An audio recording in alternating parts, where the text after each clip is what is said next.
The contract bride of the cold hearted billionaire. Episode 1। बारिश की तेज बूंदें शहर की सड़कों को भिगो रही थीं। रात के लगभग 9 बज चुके थे। एक साधारण लड़की अपनी पुरानी स्कूटी से घर लौट रही थी। उसके चेहरे पर थकान साफ दिखाई दे रही थी, लेकिन उसके होठों पर हल्की सी मुस्कान थी। उसे क्या पता था कि आज की रात उसकी पूरी जिंदगी बदलने वाली है। जैसे ही वह अपने घर के पास पहुंची, उसने देखा कि घर के बाहर कई काली लग्जरी गाड़ियां खड़ी हैं। उसका दिल जोर जोर से धड़कने लगा। ये लोग कौन हैं? वह जल्दी से घर के अंदर भागी। अंदर का नजारा देखकर उसके पैरों तले जमीन खिसक गई। उसके पिता सिर झुकाए बैठे थे, माँ रो रही थी और सामने काले सूट में बैठे कुछ लोग पूरे घर पर जैसे अपना अधिकार जमाए बैठे थे। उनके बीच एक आदमी बिल्कुल शांत बैठा था। महंगा काला सूट, हाथ में घड़ी जिसकी कीमत शायद पूरे घर से भी ज्यादा थी। ठंडी निगाहें और चेहरे पर ऐसा रौब कि कोई भी उसकी आंखों में देखने की हिम्मत न करे। लड़की ने घबराकर पूछा, आप लोग कौन हैं? उस आदमी ने पहली बार उसकी तरफ देखा। आखिर तुम आ ही गई। उसकी आवाज बेहद शांत थी, लेकिन उसमें ऐसा दबदबा था कि पूरे कमरे में सन्नाटा छा गया। लड़की ने अपने पिता की तरफ देखा। पापा, क्या हुआ? पिता की आंखों से आंसू निकल पड़े। बेटा, मुझसे बहुत बड़ी गलती हो गई। लड़की कुछ समझ पाती उससे पहले उस आदमी ने मेज पर एक फाइल रख दी। तुम्हारे पिता ने मेरी कंपनी के साथ किया हुआ एक कानूनी समझौता तोड़ा है। लड़की ने फाइल उठाकर देखी। उसमें लिखा था कि उसके पिता पर करोड़ों रुपए का हर्जाना बनता है। उसके हाथ कांपने लगे। लेकिन हम इतने पैसे कहां से लाएंगे? आदमी हल्का सा मुस्कुराया। मुझे पैसे नहीं चाहिए। पूरा कमरा उसकी अगली बात सुनने के लिए चुप हो गया। वह धीरे धीरे अपनी कुर्सी से उठा, लड़की के सामने आकर रुका और बोला, मुझे तुम चाहिए। लड़की की सांसें जैसे थम गईं। क्या मतलब? उस आदमी ने बिना कोई भाव बदले कहा, मुझसे 6 महीने की कॉन्ट्रैक्ट शादी कर लो। तुम्हारे पिता का पूरा मामला हमेशा के लिए खत्म हो जाएगा। कमरे में ऐसा सन्नाटा छा गया जैसे समय ही रुक गया हो। क्या लड़की अपने परिवार को बचाने के लिए ये सौदा स्वीकार करेगी? पूरा कमरा खामोश था। लड़की अभी भी उस आदमी को अविश्वास से देख रही थी। आप मजाक कर रहे हैं? उसने ठंडी नजरों से उसकी ओर देखा। मैं कभी मजाक नहीं करता। उसके पिता कांपती आवाज में बोले, सर, मेरी बेटी की जिंदगी बर्बाद मत कीजिए। जो सजा देनी है मुझे दीजिए। वह आदमी हल्का सा मुस्कुराया। अगर मुझे बदला लेना होता तो अब तक तुम्हें जेल भेज चुका होता। लेकिन मुझे सिर्फ एक समझौता चाहिए। लड़की ने हिम्मत जुटाकर कहा, अगर मैं मना कर दूं तो? उसने बिना किसी भाव के जवाब दिया, कल सुबह तक तुम्हारे पिता की सारी संपत्ति जब्त हो जाएगी और उनका केस कोर्ट पहुंच जाएगा। ये सुनते ही उसकी मां फूट फूट कर रोने लगी। लड़की की आंखों में आंसू आ गए। वह अपने परिवार को टूटते हुए नहीं देख सकती थी, लेकिन किसी अजनबी से शादी, यह उसके लिए किसी बुरे सपने से कम नहीं था। कुछ पल की खामोशी के बाद उसने पूछा, अगर मैंने हाँ कह दी तो बदले में क्या मिलेगा? उस आदमी ने पहली बार उसकी आंखों में देखकर कहा, तुम्हारे परिवार को कोई छू भी नहीं पाएगा। उनका कर्ज खत्म, केस खत्म और 6 महीने बाद हम दोनों हमेशा के लिए अलग हो जाएंगे। बस एक शर्त होगी। क्या इस शादी के दौरान तुम दुनिया के सामने मेरी पत्नी बनकर रहोगी, लेकिन मेरे निजी जीवन में दखल नहीं दोगी? लड़की ने गहरी सांस ली। उसे लग रहा था जैसे उसकी जिंदगी का फैसला कुछ ही मिनटों में होने वाला है। उसने अपने माता पिता की ओर देखा। दोनों की आंखों में सिर्फ बेबसी थी। उसका दिल टूट गया। आखिरकार उसने कांपती आवाज में कहा, मैं तैयार हूं। कमरे में बैठे सभी लोग चौंक गए। उस आदमी ने अपनी जेब से एक पेन निकाला और कॉन्ट्रैक्ट उसकी तरफ बढ़ा दिया। तो फिर इस पर साइन कर दो। लड़की ने कांपते हाथों से पेन पकड़ा। जैसे ही वह साइन करने लगी, उसकी नजर कॉन्ट्रैक्ट के आखिरी पन्ने पर गई। वहां एक ऐसी शर्त लिखी थी जिसके बारे में किसी ने उसे बताया ही नहीं था। उसकी आंखें हैरानी से फैल गईं।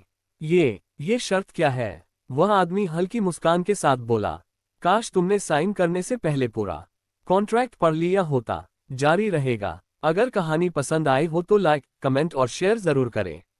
आपको क्या लगता है कॉन्ट्रैक्ट की आखिरी शर्त क्या होगी? लड़की के हाथ कांप रहे थे। उसकी नज़र कॉन्ट्रैक्ट के आखिरी पन्ने पर टिकी हुई थी। वहां मोटे अक्षरों में लिखा था, कॉन्ट्रैक्ट मैरिज के दौरान पत्नी किसी भी हालत में पति की असली पहचान, निजी जिंदगी या पारिवारिक मामलों के बारे में सवाल नहीं पूछेगी। अगर उसने ऐसा किया तो ये समझौता तुरंत खत्म माना जाएगा और उसके परिवार को कोई कानूनी सुरक्षा नहीं मिलेगी। उसने दोबारा पढ़ा, फिर तीसरी बार उसे यकीन ही नहीं हो रहा था। उसने धीरे धीरे सिर उठाया और सामने खड़े आदमी की तरफ देखा। ये कैसी शर्त है? वह आदमी बिल्कुल शांत था। वही शर्त जो मेरे लिए सबसे जरूरी है। लेकिन कोई अपनी पत्नी से अपनी पहचान क्यों छिपाएगा? उसने ठंडी आवाज में कहा। तुम्हें सिर्फ मेरी पत्नी का किरदार निभाना है, मेरी जिंदगी की जासूसी नहीं करनी। कमरे में फिर से सन्नाटा छा गया। लड़की के पिता अचानक उसके पैरों के पास आकर बैठ गए। बेटा, अगर तू मना करना चाहती है तो कर दे। मैं जेल चला जाऊंगा, लेकिन तेरी जिंदगी बर्बाद नहीं होने दूंगा। पापा, लड़की की आंखों से आंसू बह निकले। वह अपने पिता को इस हालत में नहीं देख सकती थी। उसने माँ की तरफ देखा। माँ बस रो रही थी। घर की दीवारें तक जैसे उनकी मजबूरी का मजाक उड़ा रही थी। कुछ पल तक उसने आंखें बंद रखीं, फिर गहरी सांस ली और कॉन्ट्रैक्ट पर अपने हस्ताक्षर कर दिए। साइन होते ही वह आदमी पहली बार हल्का सा मुस्कुराया। बहुत अच्छा, उसने अपने एक आदमी को इशारा किया। कुछ ही सेकंड में एक दूसरा फोल्डर लाकर मेज पर रख दिया गया। उसमें बैंक के कागजात थे। आज रात से तुम्हारे पिता का पूरा कर्ज खत्म। लड़की ने हैरानी से कागज देखे। इतनी बड़ी रकम सिर्फ एक साइन के बदले। उसने धीरे से पूछा, आप आखिर हैं कौन? वह कुछ पल उसे देखता रहा, फिर बोला, अभी नहीं, सही समय आने पर सब जान जाओगी। इतना कहकर वह मुड़ा और बाहर निकल गया। उसके पीछे पीछे सारे बॉडीगार्ड भी चले गए। कुछ ही पलों में पूरा घर खाली हो गया। लेकिन घर की हवा अब पहले जैसी नहीं थी, जैसे किसी तूफान ने अंदर आकर सब कुछ बदल दिया हो। उस रात लड़की को बिल्कुल नींद नहीं आई। वह बार बार वही कॉन्ट्रैक्ट पढ़ती रही। एक सवाल उसके दिमाग में घूम रहा था, अगर वह इतना अमीर है तो उसने मुझ जैसी साधारण लड़की को ही क्यों चुना? सुबह ठीक 7 बजे उसके फोन पर एक अनजान नंबर से कॉल आया। 10 मिनट में बाहर आ जाओ। कौन? तुम्हारे पति। कॉल कट गया। वह घबराकर बाहर भागी। घर के सामने वही लंबी काली कार खड़ी थी। ड्राइवर ने दरवाजा खोला। मैडम, सर आपका इंतजार कर रहे हैं। वह कार में बैठ गई। अंदर वही आदमी लैपटॉप पर काम कर रहा था। उसने एक बार भी उसकी तरफ नहीं देखा। 5 मिनट तक कार में सिर्फ खामोशी रही। आखिर लड़की ने हिम्मत करके पूछा, हम कहाँ जा रहे हैं? उसने बिना नजर उठाए जवाब दिया, शादी करने। क्या आज हमारी शादी है? लेकिन इतनी जल्दी? मैं अपने फैसले बदलना पसंद नहीं करता। उसका दिल जोर जोर से धड़कने लगा। उसने सोचा था कि शादी में रिश्तेदार होंगे, मेहंदी होगी, 7 फेरे होंगे, माँ पापा उसके साथ होंगे। लेकिन यहाँ सब कुछ एक बिजनेस डील जैसा लग रहा था। करीब आधे घंटे बाद कार एक बेहद आलीशान प्राइवेट वेडिंग हॉल के सामने रुकी। पूरा हॉल सफेद फूलों से सजा हुआ था, लेकिन वहां कोई मेहमान नहीं था। सिर्फ एक पंडित, 2 वकील और कुछ स्टाफ। लड़की की आंखें भर आईं। उसने मन ही मन सोचा, क्या हर लड़की की शादी ऐसी होती है? तभी पीछे से एक महिला की तेज आवाज आई, रुको, ये शादी नहीं हो सकती। लड़की और वह आदमी दोनों एक साथ पीछे मुड़े और सामने खड़ी उस खूबसूरत लड़की को देखकर पहली बार उस आदमी के चेहरे का रंग बदल गया। कौन थी वह लड़की और वह इस शादी को रोकने क्यों आई थी? जारी रहेगा। रुको, ये शादी नहीं हो सकती। पूरे वेडिंग हॉल में सन्नाटा छा गया। दरवाजे पर खड़ी लड़की की उम्र लगभग 25 साल होगी। उसने सफेद रंग की महंगी ड्रेस पहन रखी थी। उसकी आंखों में गुस्सा और दर्द दोनों साफ दिखाई दे रहे थे। वह तेज कदमों से चलते हुए सीधे उस आदमी के सामने आकर खड़ी हो गई। तुम सच में इससे शादी करने जा रहे हो? उस आदमी के चेहरे पर कोई भाव नहीं था।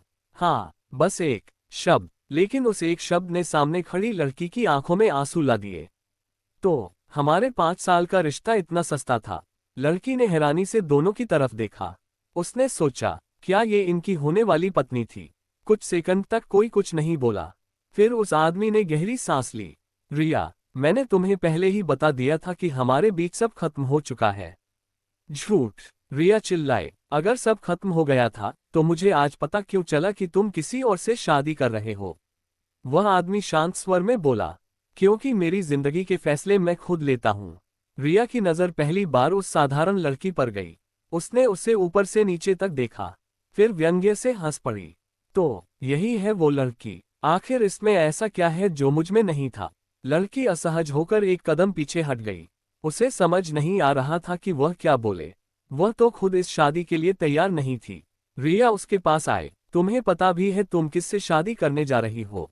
लड़की ने धीरे से सिर हिलाया। ना, नहीं। रिया हल्का सा मुस्कुराए। फिर भी शादी कर रही हो? उसने जवाब दिया, मेरे पास कोई दूसरा रास्ता नहीं है। ये सुनकर रिया कुछ पल के लिए चुप हो गई। शायद पहली बार उसे एहसास हुआ कि यह लड़की भी मजबूर है। लेकिन अगले ही पल उसने फिर उस आदमी की तरफ देखा। तुम हमेशा लोगों की मजबूरी का फायदा उठाते हो। उस आदमी ने पहली बार अपनी आवाज थोड़ी सख्त की। बस रिया, आज के बाद मेरी निजी जिंदगी में दखल मत देना। रिया की आंखों से आंसू बह निकले। उसने कांपते हुए पूछा, क्या तुमने कभी मुझसे प्यार किया था? कुछ सेकंड पूरा हॉल उस जवाब का इंतजार करता रहा। फिर उसने बिना किसी हिचकिचाहट के कहा, हाँ। रिया की आंखों में एक उम्मीद जगी। लेकिन अगले ही पल उसने अपनी बात पूरी की। लेकिन अब नहीं। ये सुनते ही रिया का चेहरा पूरी तरह टूट गया। उसने अपने आंसू पोंछे। ठीक है, आज के बाद मैं कभी तुम्हारी जिंदगी में वापस नहीं आऊंगी। इतना कहकर वह मुड़ी और धीरे धीरे बाहर चली गई। दरवाजा बंद होते ही फिर से सन्नाटा छा गया। पंडित जी ने हिचकिचाते हुए पूछा, क्या अब विवाह की रस्म शुरू करें? उस आदमी ने सिर्फ एक बार सिर हिला दिया। लड़की अभी भी रिया के बारे में सोच रही थी। अगर ये सच में इनसे प्यार करती थी तो फिर इन्होंने इसे छोड़ा क्यों? लेकिन उसे कॉन्ट्रैक्ट की आखिरी शर्त याद आ गई। पति की निजी जिंदगी के बारे में कोई सवाल नहीं पूछोगी। उसने अपने होंठ भींच लिए। कुछ देर बाद दोनों मंडप में बैठे। मंत्र शुरू हुए। 7 फेरे पूरे हुए। मंगलसूत्र पहनाया गया। सिंदूर भी भर दिया गया। कुछ ही मिनटों में दो बिल्कुल अजनबी लोग पति पत्नी बन चुके थे। शादी खत्म होते ही वह आदमी बिना कुछ कहे बाहर निकल गया। लड़की भी उसके पीछे पीछे चलने लगी। तभी पंडित जी ने उसे आवाज दी, बेटी, अपना शादी का प्रमाण पत्र तो लेती जाओ। उसने मुस्कुराकर कागज लिया। लेकिन जैसे ही उसकी नजर दूल्हे के पूरे नाम पर पड़ी, उसके कदम वहीं रुक गए। वह धीरे धीरे बुदबुदाई, आर्यन रॉय। उसी समय बाहर खड़ा वह आदमी पहली बार पीछे मुड़ा। उसकी नजर सीधे लड़की पर थी और उसने ठंडी आवाज में कहा, आज से यही नाम तुम्हारी नई जिंदगी की सबसे बड़ी सच्चाई है। लेकिन क्या आर्यन रॉय सच में वही था जो वह खुद को बता रहा था? या उसके नाम के पीछे भी कोई ऐसा राज छिपा था जो इस शादी को हमेशा के लिए बदलने वाला था? शादी खत्म हो चुकी थी। न कोई विदाई, न कोई रिश्तेदार, न कोई मुस्कुराहट, बस एक साइन, कुछ रस्में और दो अजनबी जो अब कानूनी तौर पर पति पत्नी बन चुके थे। लड़की चुपचाप कार की पिछली सीट पर बैठी थी। उसके हाथ अब भी कांप रहे थे। उसने अपनी माँ को फोन लगाया। माँ, उधर से रोती हुई आवाज आए, बेटा, तू ठीक है ना? हाँ माँ, मैं ठीक हूँ। वह झूठ बोल रही थी। असल में उसका दिल अंदर ही अंदर टूट चुका था। कुछ मिनट बाद उसने फोन काट दिया और खिड़की से बाहर देखने लगी। पूरे रास्ते आर्यन ने एक शब्द तक नहीं बोला। लगभग 40 मिनट बाद कार शहर के सबसे आलीशान इलाके में पहुंची। एक विशाल लोहे का गेट अपने आप खुल गया। अंदर का नजारा किसी महल से कम नहीं था। चारों तरफ हरे भरे बगीचे, बीच में सफेद संगमरमर से बना 3 मंजिला बंगला, सामने फव्वारा और दोनों तरफ खड़ी महंगी कारों की लंबी कतार। लड़की ने हैरानी से पूछा, क्या ये आपका घर है? आर्यन ने उसकी तरफ देखे बिना कहा, अब हमारा। कार रुकते ही दर्जनों नौकर लाइन बनाकर खड़े हो गए। सबने एक साथ सिर झुकाकर कहा, वेलकम होम सर। फिर सबकी नजर नई दुल्हन पर गई। एक उम्रदराज महिला आगे बढ़ी। Welcome madam. उन्होंने मुस्कुराकर आरती की थाली उठाई। लेकिन आर्यन ने तुरंत रोक दिया, इसकी जरूरत नहीं। महिला चुपचाप पीछे हट गई। लड़की को अजीब लगा। उसे ऐसा लग रहा था जैसे इस घर में हर कोई आर्यन से डरता हो। अंदर कदम रखते ही उसने चारों तरफ देखा। दीवारों पर महंगी पेंटिंग्स, बड़ा सा झूमर, कांच की सीढ़ियां, सब कुछ इतना शानदार था कि वह कुछ पल के लिए सब भूल गई। तभी आर्यन की आवाज गूंजी, मेरे साथ आओ। वह उसके पीछे पीछे दूसरी मंजिल पर पहुंची। आर्यन ने एक बड़ा कमरा खोला। आज से ये तुम्हारा कमरा है। लड़की चौंक गई, मेरा कमरा? हाँ, और आपका? आर्यन ने सामने वाला दरवाजा दिखाया। वो लड़की कुछ समझ नहीं पाई। मतलब, हम अलग अलग कमरों में रहेंगे? आर्यन ने शांत स्वर में कहा, ये कॉन्ट्रैक्ट मैरिज है, असली शादी नहीं। उसके दिल में हल्की सी चुभन हुई। हालांकि वह खुद भी यही चाहती थी। फिर भी न जाने क्यों उसकी बात सुनकर अजीब लगा। आर्यन ने अपनी जेब से एक लिफाफा निकाला। इसमें इस घर के नियम हैं।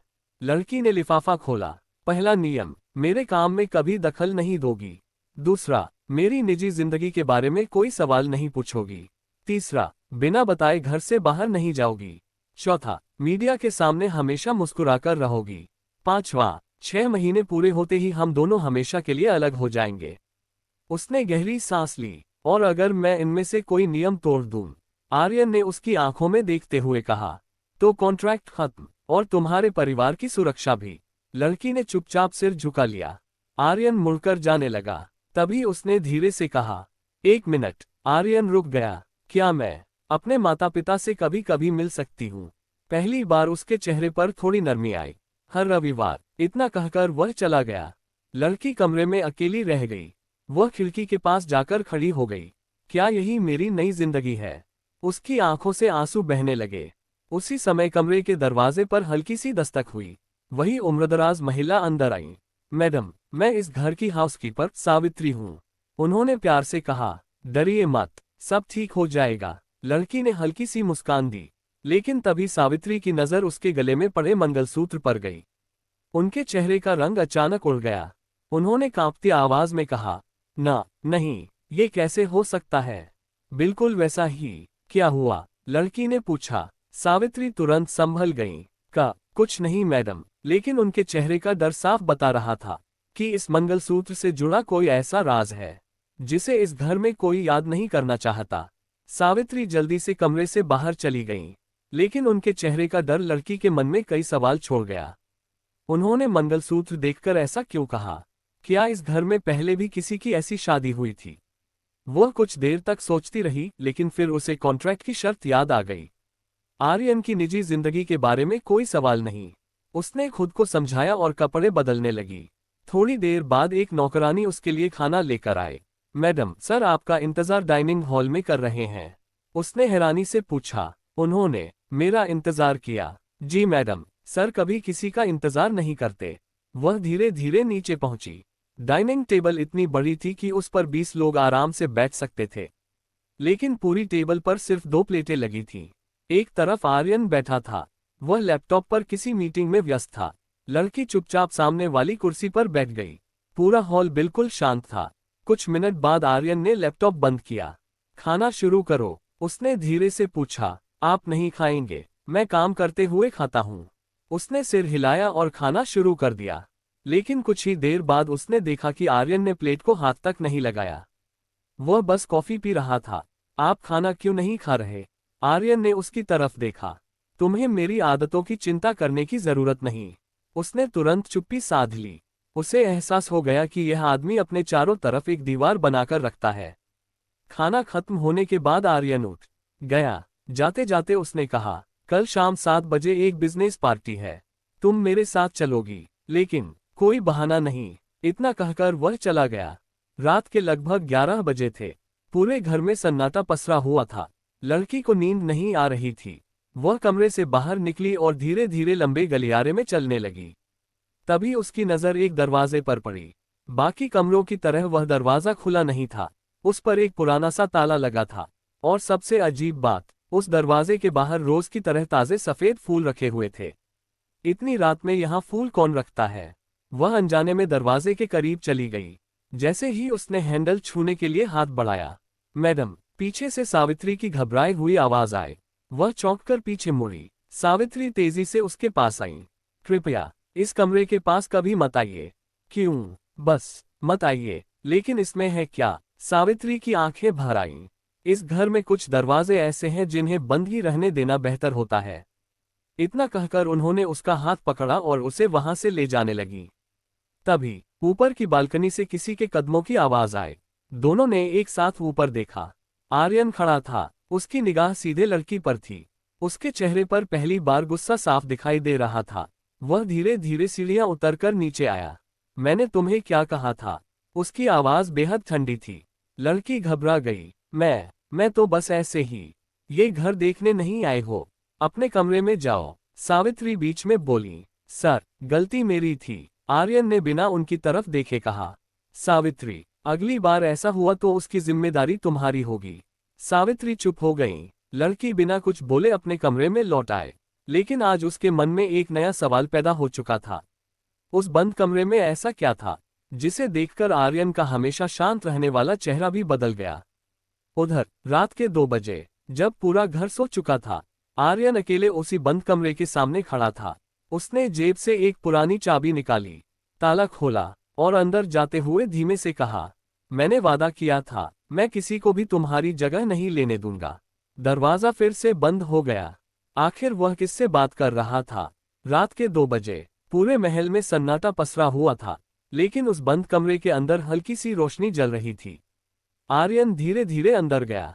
कमरे में हर चीज बिल्कुल वैसी ही थी जैसे सालों पहले छोड़ दी गई हो। एक छोटी सी बुकशेल्फ, खिड़की के पास रखा सफेद पियानो और दीवार पर टंगी एक बड़ी सी पेंटिंग जिस पर सफेद कपड़ा ढका हुआ था। आर्यन कुछ पल वहीं खड़ा रहा। उसने धीरे से मेज पर रखा एक पुराना लॉकेट उठाया। उसकी उंगलियां हल्के हल्के कांप रही थीं। वह धीमी आवाज में बोला, मैंने किसी को तुम्हारी जगह नहीं दी है और कभी दूंगा भी नहीं। यह शादी सिर्फ एक समझौता है, बस। उसने लॉकेट वापस रखा और कमरे की लाइट बंद कर दी। अगली सुबह खिड़की से आती धूप लड़की के चेहरे पर पड़ी। वह धीरे धीरे उठी। कल रात की घटना उसके दिमाग में बार बार घूम रही थी। उसी समय दरवाजे पर दस्तक हुई। मैडम, आपका नाश्ता तैयार है। सावित्री थीं। आज उनके चेहरे पर कल जैसी घबराहट नहीं थी। उन्होंने मुस्कुराकर कहा, आज शाम सर के साथ आपको एक बड़ी पार्टी में जाना है। आपके लिए ड्रेस आ गई है। उन्होंने एक बड़ा डिब्बा बिस्तर पर रख दिया। लड़की ने डिब्बा खोला। अंदर गहरे नीले रंग का बेहद खूबसूरत गाउन रखा था। उसने हैरानी से पूछा, इतनी महंगी ड्रेस मेरे लिए? सावित्री मुस्कुरा दी, सर ने खुद चुनी है। ये सुनकर वह चौंक गई। जो आदमी मेरी तरफ ठीक से देखता भी नहीं, उसने मेरे लिए ड्रेस चुनी। शाम के 6 बजे वह तैयार होकर नीचे आए। हल्का सा मेकअप, खुले बाल और नीले रंग की ड्रेस में वह बेहद खूबसूरत लग रही थी। आर्यन सीढ़ियों के पास खड़ा उसका इंतजार कर रहा था। जैसे ही उसकी नजर उस पर पड़ी, वह कुछ सेकंड तक बिना पलक झपकाए उसे देखता रहा। फिर उसने तुरंत अपनी नजरें फेर ली। चलो, बस इतना ही कहा। लेकिन सावित्री ने यह सब देख लिया था। उन्होंने मन ही मन मुस्कुराकर सोचा, सर, आप चाहे जितना छिपा लें, लेकिन पहली बार किसी को देखकर आपकी आंखें रुक गई थीं। कुछ देर बाद दोनों शहर के सबसे बड़े 5 स्टार होटल पहुंचे। हॉल में बड़े बड़े उद्योगपति, अभिनेता और बिजनेस टायकून मौजूद थे। जैसे ही आर्यन अंदर आया, सब लोग उसकी तरफ मुड़ गए। Good evening mister Roy. Welcome sir. हर कोई उससे हाथ मिलाना चाहता था। लड़की पहली बार समझ रही थी कि आर्यन कितना बड़ा नाम है।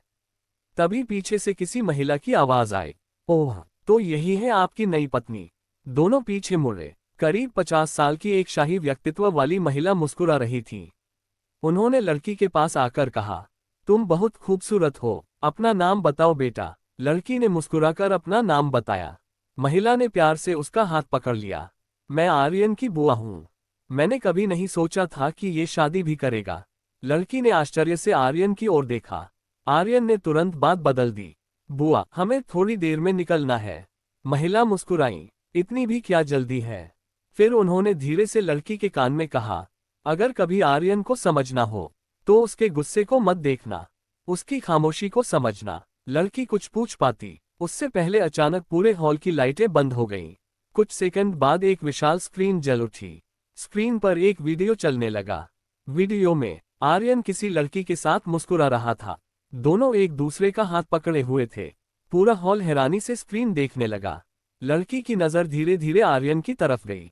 पहली बार उसके चेहरे पर घबराहट साफ दिखाई दे रही थी और अगले ही पल स्क्रीन पर बड़े अक्षरों में लिखा आया, क्या ये शादी सिर्फ एक झूठ है? पूरे हॉल में फुसफुसाहट शुरू हो गई और लड़की की धड़कनें तेज हो गईं। पूरे हॉल में सन्नाटा छा गया। विशाल एलईडी स्क्रीन पर आर्यन एक लड़की के साथ हंसता हुआ दिखाई दे रहा था। दोनों एक दूसरे का हाथ थामे समुद्र किनारे चल रहे थे। अचानक स्क्रीन पर बड़े अक्षरों में लिखा आया, क्या अपनी पहली मोहब्बत को भूलकर आर्यन रॉय ने सिर्फ पैसों के लिए दूसरी शादी की है? हॉल में मौजूद लोग आपस में बातें करने लगे। ये कौन लड़की है? क्या आर्यन पहले से शादीशुदा था? नई दुल्हन को शायद कुछ पता ही नहीं। लड़की ने धीरे से आर्यन की तरफ देखा। उसके चेहरे पर गुस्सा साफ दिखाई दे रहा था, लेकिन उसने खुद को संभाल रखा था। तभी होटल का मैनेजर भागता हुआ आया। सर, हमें नहीं पता ये वीडियो किसने चलाया। आर्यन ने ठंडी आवाज में कहा, 5 मिनट में पता चल जाना चाहिए। जी सर। इतने में एक रिपोर्टर माइक लेकर लड़की के सामने आ गया। मैडम, क्या आपको अपने पति के अतीत के बारे में पता था?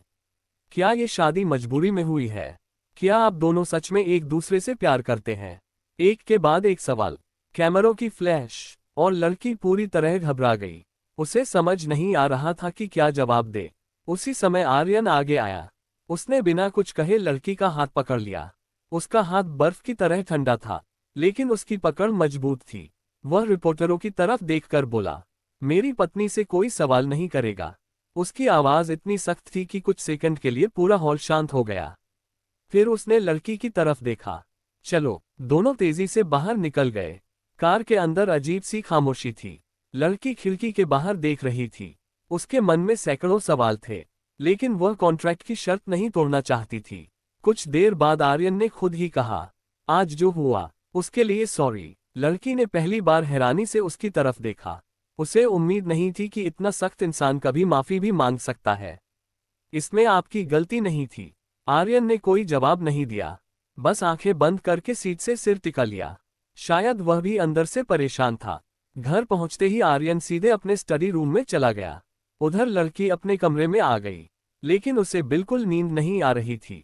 वह बालकनी में खड़ी रात का आसमान देख रही थी। तभी नीचे गार्डन में किसी की आवाज सुनाई दी। दो लोग धीरे धीरे बात कर रहे थे। सर बहुत बदल गए हैं। हाँ, पहले कभी किसी लड़की का हाथ तक नहीं पकड़ा था, लेकिन आज उन्होंने सबके सामने मैडम की रक्षा की। शायद उन्हें मैडम की परवाह होने लगी है। लड़की ये सुनकर चौंक गई। नहीं, ऐसा नहीं हो सकता, ये सिर्फ कॉन्ट्रैक्ट मैरिज है। वह वापस कमरे में जाने लगी। तभी उसकी नज़र सामने वाली बालकनी पर पड़ी। आर्यन वहां अकेला खड़ा था, हाथ में कॉफी का कप, चेहरे पर वही खामोशी, लेकिन इस बार उसकी नज़र सीधे लड़की पर थी। दोनों की नज़रें कुछ पल के लिए मिली। न कोई मुस्कान, न कोई शब्द, बस खामोशी। अचानक आर्यन ने धीरे से कहा, आज तुम डर गई थी। लड़की ने हल्का सा सिर हिलाया। हाँ। कुछ सेकंड तक दोनों चुप रहे। फिर आर्यन बोला, जब तक मैं हूं, कोई तुम्हें नुकसान नहीं पहुंचाएगा। इतना कहकर वह अंदर चला गया। लड़की वहीं खड़ी रह गई। उसके चेहरे पर हल्की सी मुस्कान आ गई। शायद पहली बार आर्यन की बर्फ जैसी ठंडी दीवार में एक छोटी सी दरार पड़ी थी। लेकिन उसी समय आर्यन के फोन पर एक अनजान नंबर से मैसेज आया, तुम चाहे जितना छिपा लो, मैं तुम्हारी कॉन्ट्रैक्ट वाइफ को पूरा सच बताकर रहूंगा। उसके साथ एक फोटो भी थी। फोटो देखकर पहली बार आर्यन के हाथ कांप गए। उसने तुरंत फोन लॉक किया और धीमे से कहा, नहीं, ये सच उसे कभी पता नहीं चलना चाहिए। रात के करीब 12 बज चुके थे। पूरे घर में सन्नाटा था। आर्यन अपने स्टडी रूम में अकेला बैठा था। उसके सामने लैपटॉप खुला था, लेकिन उसकी नज़रें स्क्रीन पर नहीं थीं। बार बार उसका ध्यान उसी तस्वीर पर जा रहा था जो कुछ देर पहले उसके फोन पर आई थी। उसने गहरी सांस ली और फोन दोबारा खोला। तस्वीर में एक छोटी सी बच्ची मुस्कुरा रही थी, और उसके बगल में वही लड़की खड़ी थी जो कुछ महीने पहले पार्टी में आई थी, प्रिया। लेकिन तस्वीर के पीछे एक लाइन लिखी थी, हर कहानी उतनी सीधी नहीं होती जितनी दिखती है। आर्यन ने तुरंत वह तस्वीर डिलीट कर दी। नहीं, ये सच अभी सामने नहीं आ सकता। उसी समय दरवाजे पर दस्तक हुई। सर, सावित्री अंदर आई। मैडम ने खाना नहीं खाया। आर्यन ने बिना ऊपर देखे कहा, भूख नहीं होगी। नहीं सर, वो रो रही थी। ये सुनकर पहली बार आर्यन का हाथ रुक गया। कुछ पल वह चुप बैठा रहा, फिर बोला, ठीक है, मैं देखता हूँ। उधर लड़की अपने कमरे की बालकनी में बैठी थी। उसकी आंखें लाल हो चुकी थीं। आज पार्टी में जो कुछ हुआ, उसने उसके मन में कई सवाल खड़े कर दिए थे। अगर आर्यन किसी और से प्यार करता था, तो उसने मुझसे शादी क्यों की? लेकिन वह जानती थी, वह ये सवाल पूछ नहीं सकती। अचानक दरवाजे पर दस्तक हुई। उसने आंसू पोंछे। आइए। दरवाजा खुला। सामने आर्यन था। दोनों कुछ सेकंड तक एक दूसरे को देखते रहे। फिर आर्यन ने धीरे से पूछा, तुमने खाना क्यों नहीं खाया? लड़की हल्का सा मुस्कुराई, भूख नहीं थी। आर्यन कमरे के अंदर आया। उसने ट्रे मेज पर रखी। खाना ठंडा हो जाएगा। आपको मेरी इतनी चिंता क्यों हो रही है? ये सवाल सुनकर आर्यन कुछ पल चुप हो गया। फिर बोला, क्योंकि वह अपनी बात पूरी नहीं कर पाया। उसने नजरें फेर लीं। क्योंकि अगर तुम बीमार पड़ गई तो मीडिया सवाल पूछेगी। लड़की के चेहरे की मुस्कान गायब हो गई। उसे लगा शायद वह बेवजह कुछ और सोचने लगी थी। उसने चुपचाप खाना शुरू कर दिया। आर्यन मुड़कर जाने लगा। तभी लड़की ने धीरे से कहा, थैंक यू। आर्यन बिना पीछे देखे बस इतना बोला, गुड नाइट। अगली सुबह घर में हलचल थी। नौकर इधर उधर भाग रहे थे। लड़की नीचे आई तो सावित्री मुस्कुराई। मैडम, आज घर में मेहमान आने वाले हैं। कौन? सर की दादी। दादी जी, सर दुनिया में सबसे ज्यादा अगर किसी की इज्जत करते हैं तो वो उनकी दादी हैं। इतने में बाहर एक लंबी काली कार आकर रुकी। सभी नौकर एक लाइन में खड़े हो गए। आर्यन खुद बाहर गया। उसने कार का दरवाजा खोला। एक लगभग 70 साल की बुजुर्ग महिला बाहर उतरी। चेहरे पर सख्ती थी, लेकिन आंखों में अपनापन। उन्होंने सबसे पहले आर्यन को गले लगाया। फिर उनकी नजर नई बहू पर पड़ी। वह मुस्कुराई। तो यही है मेरी बहू। लड़की ने झुककर उनके पैर छुए। दादी ने उसके सिर पर हाथ रखा। हमेशा खुश रहो। फिर उन्होंने अचानक उसका चेहरा अपने दोनों हाथों में लिया। कुछ पल तक उसे गौर से देखती रहीं, और उनकी आंखें नम हो गईं। उन्होंने धीरे से कहा, बिल्कुल बिल्कुल उसी जैसी। आर्यन का चेहरा एकदम सख्त हो गया। दादी। उन्होंने तुरंत बात बदल दी। चलो अंदर चलते हैं। लेकिन लड़की के मन में फिर एक नया सवाल पैदा हो चुका था। आखिर वह उसी कौन थी जिससे हर कोई उसकी तुलना कर रहा था? और क्या उसका इस घर से कोई पुराना रिश्ता था? दादी के घर में आते ही पूरे माहौल का रंग बदल गया। जो नौकर अभी तक धीरे धीरे काम कर रहे थे, वे अचानक और भी सावधान हो गए। आर्यन अपनी दादी के साथ ड्राइंग रूम में बैठा था। लड़की थोड़ी दूरी पर खड़ी थी। दादी ने मुस्कुराकर उसे अपने पास बुलाया। इधर आओ बेटा। वह धीरे धीरे उनके पास गई। जी। दादी ने उसका हाथ अपने हाथों में लिया। नाम तो बहुत प्यारा है, लेकिन मैं ये जानना चाहती हूँ कि तुमने मेरे इस जिद्दी पोते से शादी कैसे कर ली? लड़की कुछ पल के लिए चुप हो गई। वह कॉन्ट्रैक्ट वाली बात बता नहीं सकती थी। उसने हल्की मुस्कान के साथ कहा, बस किस्मत ने मिला दिया। दादी उसकी आंखों में देखने लगी, जैसे वे उसके मन की हर बात पढ़ लेना चाहती हो। आर्यन तुरंत बीच में बोला, दादी आप लंबा सफर करके आए हैं, पहले आराम कर लीजिए। दादी मुस्कुराई, तुम आज भी बात बदलना नहीं भूले। आर्यन हल्का सा मुस्कुरा दिया।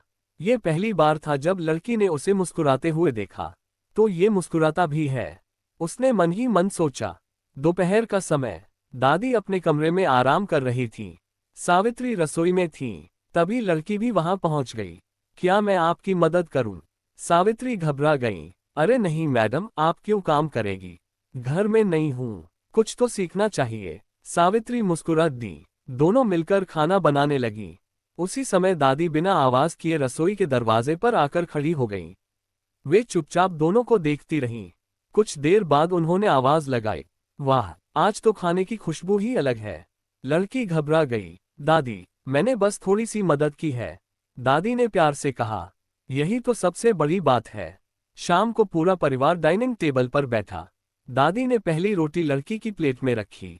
फिर अचानक बोली, आर्यन जी, दादी अपनी पत्नी को अपने हाथों से पहला निवाला खिलाओ। ये सुनते ही दोनों एक दूसरे को देखने लगे। आर्यन के चेहरे पर असहजता साफ थी। लड़की भी घबरा गई। अगर उसने मना किया तो दादी को शक हो जाएगा। अगर मान गया तो ये कॉन्ट्रैक्ट से कहीं ज्यादा लगने लगेगा। दादी ने फिर कहा, क्या हुआ, मैंने कुछ गलत कह दिया? आर्यन ने गहरी सांस ली। उसने चम्मच में थोड़ा सा खाना लिया और लड़की की तरफ बढ़ा दिया। लड़की ने झिझकते हुए वह निवाला खा लिया। फिर दादी मुस्कुराई, अब बहू तुम्हारी बारी। पूरा कमरा शांत हो गया। लड़की ने कांपते हाथों से चम्मच उठाए। धीरे धीरे आर्यन की तरफ बढ़ी। दोनों की नजरें मिली। आर्यन ने बिना कुछ कहे वह निवाला खा लिया। दादी खुश होकर हंस पड़ी। अब लग रहा है कि मेरे घर में सच में बहू आ गई है। लेकिन उसी समय आर्यन का फोन बजा। उसने स्क्रीन देखी और उसका चेहरा अचानक बदल गया। उसने तुरंत फोन उठाया। क्या? दूसरी तरफ से किसी की घबराई हुई आवाज आ रही थी। सर, किसी ने आपकी प्राइवेट फाइलें मीडिया को भेज दी हैं और उनमें आपकी शादी का कॉन्ट्रैक्ट भी है। आर्यन अपनी कुर्सी से तुरंत खड़ा हो गया। उसके हाथ से फोन लगभग छूट गया।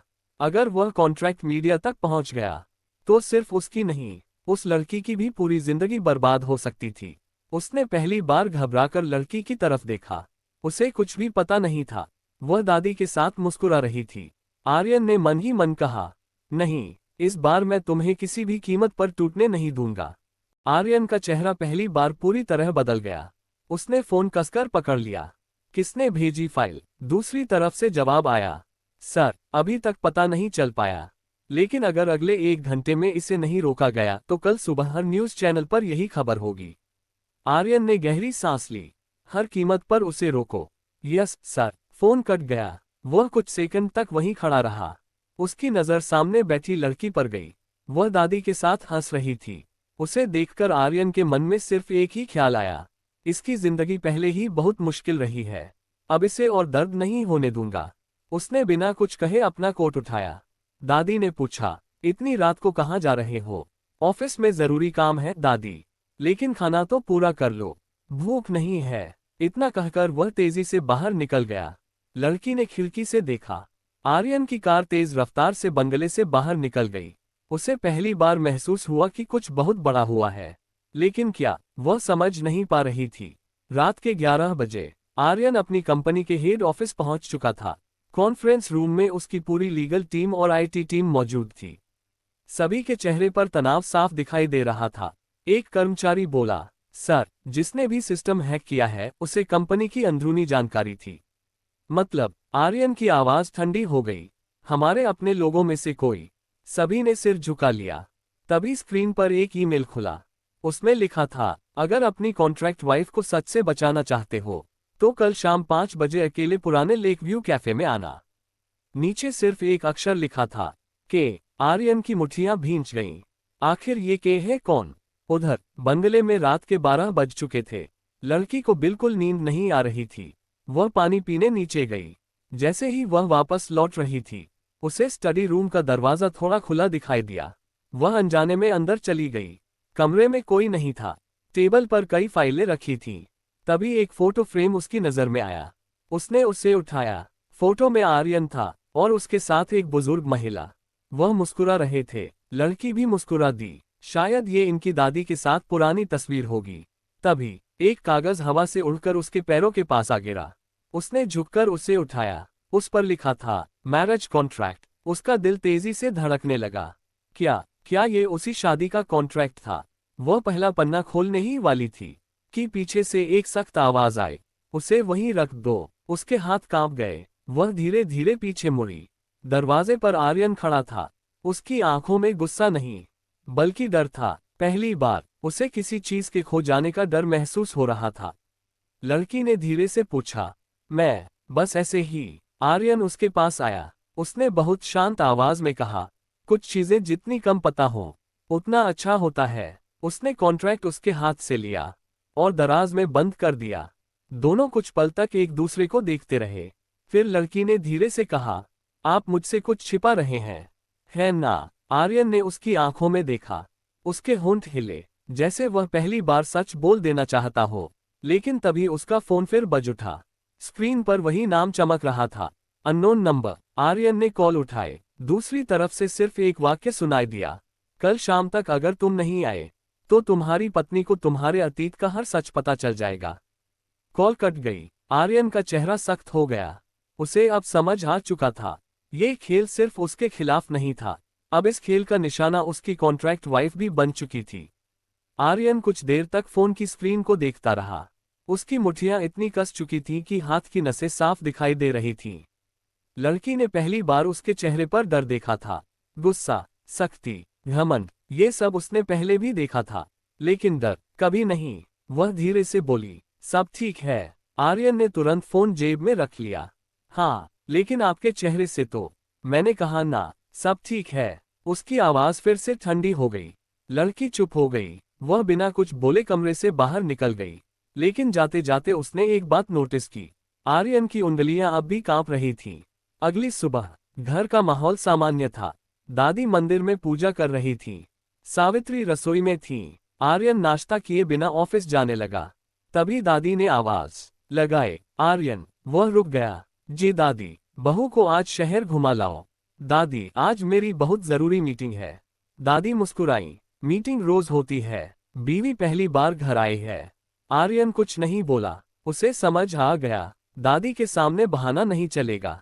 उसने धीरे से कहा, ठीक है। करीब 1 घंटे बाद दोनों कार में बैठे थे। पूरे रास्ते किसी ने एक शब्द नहीं कहा। आखिर लड़की ने चुप्पी तोड़ी, अगर आपको परेशानी हो रही है तो हम वापस चल सकते हैं। आर्यन ने पहली बार उसकी तरफ देखा।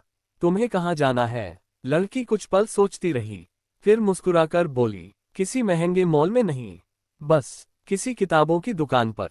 आर्यन थोड़ा हैरान हुआ। Book store? हाँ, मुझे किताबें पढ़ना बहुत पसंद है। आर्यन ने बिना कुछ कहे ड्राइवर से कहा। सिटी लाइब्रेरी चलो। कुछ देर बाद दोनों शहर की सबसे बड़ी लाइब्रेरी में थे। लड़की की आंखें चमक उठीं। वह बच्चों की तरह एक एक शेल्फ देखने लगी। कभी कोई उपन्यास उठाती, कभी इतिहास की किताब, कभी कविता। आर्यन दूर खड़ा उसे देख रहा था। इतने दिनों में पहली बार उसने उसे इतनी खुश देखा था। तभी लड़की एक किताब लेकर उसके पास आए। आप किताबें पढ़ते हैं? आर्यन ने हल्का सा सिर हिलाया। कभी कभी। ये वाली पढ़िए। उसने एक किताब उसकी तरफ बढ़ाई। किताब का नाम था how to trust again. Aryan किताब का नाम पढ़कर हल्का सा मुस्कुराया। तुम्हें लगता है मुझे इसकी जरूरत है? लड़की भी मुस्कुरा दी। शायद यह उनकी शादी के बाद पहली बार था जब दोनों बिना किसी मजबूरी के मुस्कुराए थे। उसी समय लाइब्रेरी के दूसरे कोने में खड़ा एक आदमी चुपचाप उनकी तस्वीरें खींच रहा था। उसने तुरंत किसी को मैसेज भेजा। दोनों साथ हैं। योजना का दूसरा चरण शुरू कर रहा हूं। शाम को आर्यन और लड़की कार की तरफ लौट रहे थे। अचानक एक लगभग 7 साल का छोटा लड़का भागता हुआ आया। वह सीधे लड़की से टकरा गया। सॉरी दीदी। लड़की मुस्कुराई। कोई बात नहीं। उसने बच्चे को उठाया और उसके कपड़ों की धूल साफ करने लगी। उसी समय बच्चे की मां दौड़ती हुई आई। Thank you. फिर उसकी नजर आर्यन पर पड़ी। महिला का चेहरा अचानक सफेद पड़ गया। वह घबराकर बच्चे का हाथ पकड़ने लगी। जाते जाते उसने धीमी आवाज में कहा, सर, हमें माफ कर दीजिए, हमने किसी को कुछ नहीं बताया। ये सुनते ही लड़की चौंक गई। लेकिन उससे भी ज्यादा हैरानी की बात यह थी, आर्यन उस महिला को पहचानता था। उसने सिर्फ इतना कहा, डरो मत, मैंने तुमसे कोई हिसाब नहीं मांगा। महिला जल्दी से वहां से चली गई। लड़की ने पहली बार कॉन्ट्रैक्ट की शर्त भूलकर पूछा, ये लोग कौन थे? आर्यन कुछ पल चुप रहा। फिर उसने बहुत धीमी आवाज में कहा, कुछ पुराने रिश्ते जिन्हें भूल जाना ही बेहतर है। लेकिन इस बार उसकी आवाज में सख्ती नहीं थी, सिर्फ दर्द था। और लड़की को पहली बार एहसास हुआ, आर्यन के दिल में कोई ऐसा जख्म है जो आज तक भरा नहीं। कार धीरे धीरे बंगले की ओर बढ़ रही थी, लेकिन इस बार दोनों के बीच पहले जैसी अजीब खामोशी नहीं थी। लड़की बार बार उस महिला के बारे में सोच रही थी जिसने आर्यन को देखकर डरते हुए कहा था, सर, हमने किसी को कुछ नहीं बताया। वह जानना चाहती थी कि आखिर बात क्या है, लेकिन उसने खुद को रोक लिया। उसे कॉन्ट्रैक्ट की शर्त याद थी। आर्यन ने खिड़की से बाहर देखते हुए अचानक पूछा, किताबें खरीद कर खुश हो? लड़की हल्के से मुस्कुराई, बहुत। इतनी खुशी तो लोगों को हीरे देखकर भी नहीं होती। हीरे अलमारी में रखे रहते हैं, लेकिन किताबें इंसान को बदल देती हैं। आर्यन पहली बार उसकी बात ध्यान से सुन रहा था। तुम हमेशा ऐसी ही बातें करती हो? नहीं, जब सामने वाला सुनने वाला हो तभी। आर्यन के होठों पर हल्की सी मुस्कान आ गई। लड़की ने तुरंत देख लिया। आप मुस्कुरा रहे हैं? आर्यन ने तुरंत अपना चेहरा दूसरी तरफ घुमा लिया। नहीं, मैंने देखा, तुम्हें गलतफहमी हुई है। दोनों पहली बार बिना किसी तनाव के बात कर रहे थे। ड्राइवर ने रियर व्यू मिरर में देखा और मन ही मन मुस्कुरा दिया। उसे याद नहीं था कि उसने आखिरी बार आर्यन को इतना सहज कब देखा था। घर पहुंचते ही दादी ड्राइंग रूम में उनका इंतजार कर रही थी। आ गए तुम दोनों? हाँ दादी। दादी ने लड़की की तरफ देखा। घूमकर मजा आया? बहुत। और आर्यन ने तुम्हें परेशान तो नहीं किया? लड़की हंस पड़ी। नहीं, आज तो बिल्कुल नहीं। दादी ने तुरंत आर्यन की तरफ देखा। लगता है मेरी बहू का असर होने लगा है। आर्यन बिना कुछ बोले ऊपर चला गया, लेकिन जाते जाते उसके चेहरे पर फिर वही हल्की मुस्कान थी। रात के करीब 10 बजे लड़की अपनी नई खरीदी हुई किताब पढ़ रही थी। तभी उसका फोन बजा। स्क्रीन पर अननोन नंबर लिखा था। उसने कॉल उठाए। हेलो। दूसरी तरफ कुछ सेकंड तक खामोशी रही। फिर एक बदली हुई आवाज सुनाई दी, अगर अपनी जिंदगी बचानी है तो आर्यन रॉय पर भरोसा मत करना। लड़की घबरा गई। कौन बोल रहे हैं? जिस आदमी से तुमने शादी की है वो वैसा बिल्कुल नहीं है जैसा तुम्हें दिखाई देता है। तुम कौन हो? लेकिन कॉल कट चुकी थी। उसके हाथ कांपने लगे। उसी समय उसके फोन पर एक मैसेज आया, अगर सच जानना चाहती हो तो कल शाम 5 बजे ग्रीन पार्क आना, अकेले। उसके साथ एक फोटो भी थी। फोटो में आर्यन किसी अस्पताल के बाहर खड़ा था। उसकी गोद में एक छोटी सी बच्ची थी और उसके चेहरे पर वही मुस्कान थी जो लड़की ने आज पहली बार देखी थी। लड़की की आंखें फैल गईं। ये बच्ची कौन है? उसी समय आर्यन अपने स्टडी रूम में बैठा था। उसके फोन पर भी एक मैसेज आया, कल तुम्हारी पत्नी ग्रीन पार्क जरूर आएगी। अगर उसे रोक सकते हो तो रोक लेना। आर्यन एक झटके से अपनी कुर्सी से खड़ा हो गया। नहीं, उसे वहां नहीं जाना चाहिए। उसने तुरंत लड़की के कमरे की तरफ कदम बढ़ाए, लेकिन जैसे ही वह दरवाजे तक पहुंचा, उसने अंदर से लड़की की आवाज सुनी। हाँ, मैं कल आऊंगी, मुझे सच जानना है। आर्यन के कदम वहीं रुक गए। उसने धीरे से अपनी आंखें बंद कर लीं। उसे एहसास हो चुका था, कल का दिन उनकी जिंदगी पूरी तरह बदल सकता है। अगली सुबह लड़की की आंख खुली, लेकिन पूरी रात उसे नींद नहीं आई थी। उसके फोन पर आया वह मैसेज बार बार उसके दिमाग में घूम रहा था। अगर सच जानना चाहती हो तो शाम 5 बजे ग्रीन पार्क आना। उसने कई बार सोचा कि आर्यन से पूछ ले, लेकिन फिर खुद को रोक लिया। नहीं, पहले मुझे खुद पता करना होगा। नीचे डाइनिंग टेबल पर दादी और आर्यन नाश्ता कर रहे थे। लड़की भी आकर चुपचाप बैठ गई। आज वह पहले जैसी नहीं लग रही थी। आर्यन ने एक नजर उसकी तरफ देखा। तुम ठीक हो? हाँ, लेकिन उसकी आवाज बता रही थी कि सब ठीक नहीं था। दादी मुस्कुराई। आज तुम दोनों कहीं बाहर जा रहे हो? आर्यन तुरंत बोला, नहीं दादी, आज मेरी मीटिंग है। लड़की ने सिर झुका लिया। उसे लगा शायद यही मौका है। अगर आर्यन ऑफिस जाएगा तो वह आराम से ग्रीन पार्क जा सकती है। दोपहर के 4 बजे आर्यन ऑफिस के लिए निकल गया, लेकिन लड़की नहीं जानती थी कि आज वह सचमुच ऑफिस नहीं जा रहा था। वह सिर्फ उसे सुरक्षित रखना चाहता था। शाम के 4:30 बजे लड़की चुपचाप घर से निकली। गार्ड ने पूछा, मैडम ड्राइवर बुलाऊं? नहीं, मैं कैब से चली जाऊंगी। 20 मिनट बाद वह ग्रीन पार्क पहुंच गई। पार्क में बच्चों की हंसी गूंज रही थी। कुछ लोग टहल रहे थे। सब कुछ सामान्य लग रहा था, लेकिन उसका दिल बहुत तेज धड़क रहा था। तभी पीछे से एक आवाज आई, तुम आ गई। वह तुरंत पलटी। सामने लगभग 55 साल का एक आदमी खड़ा था। सफेद शर्ट, हल्की दाढ़ी और चेहरे पर अजीब सी मुस्कान।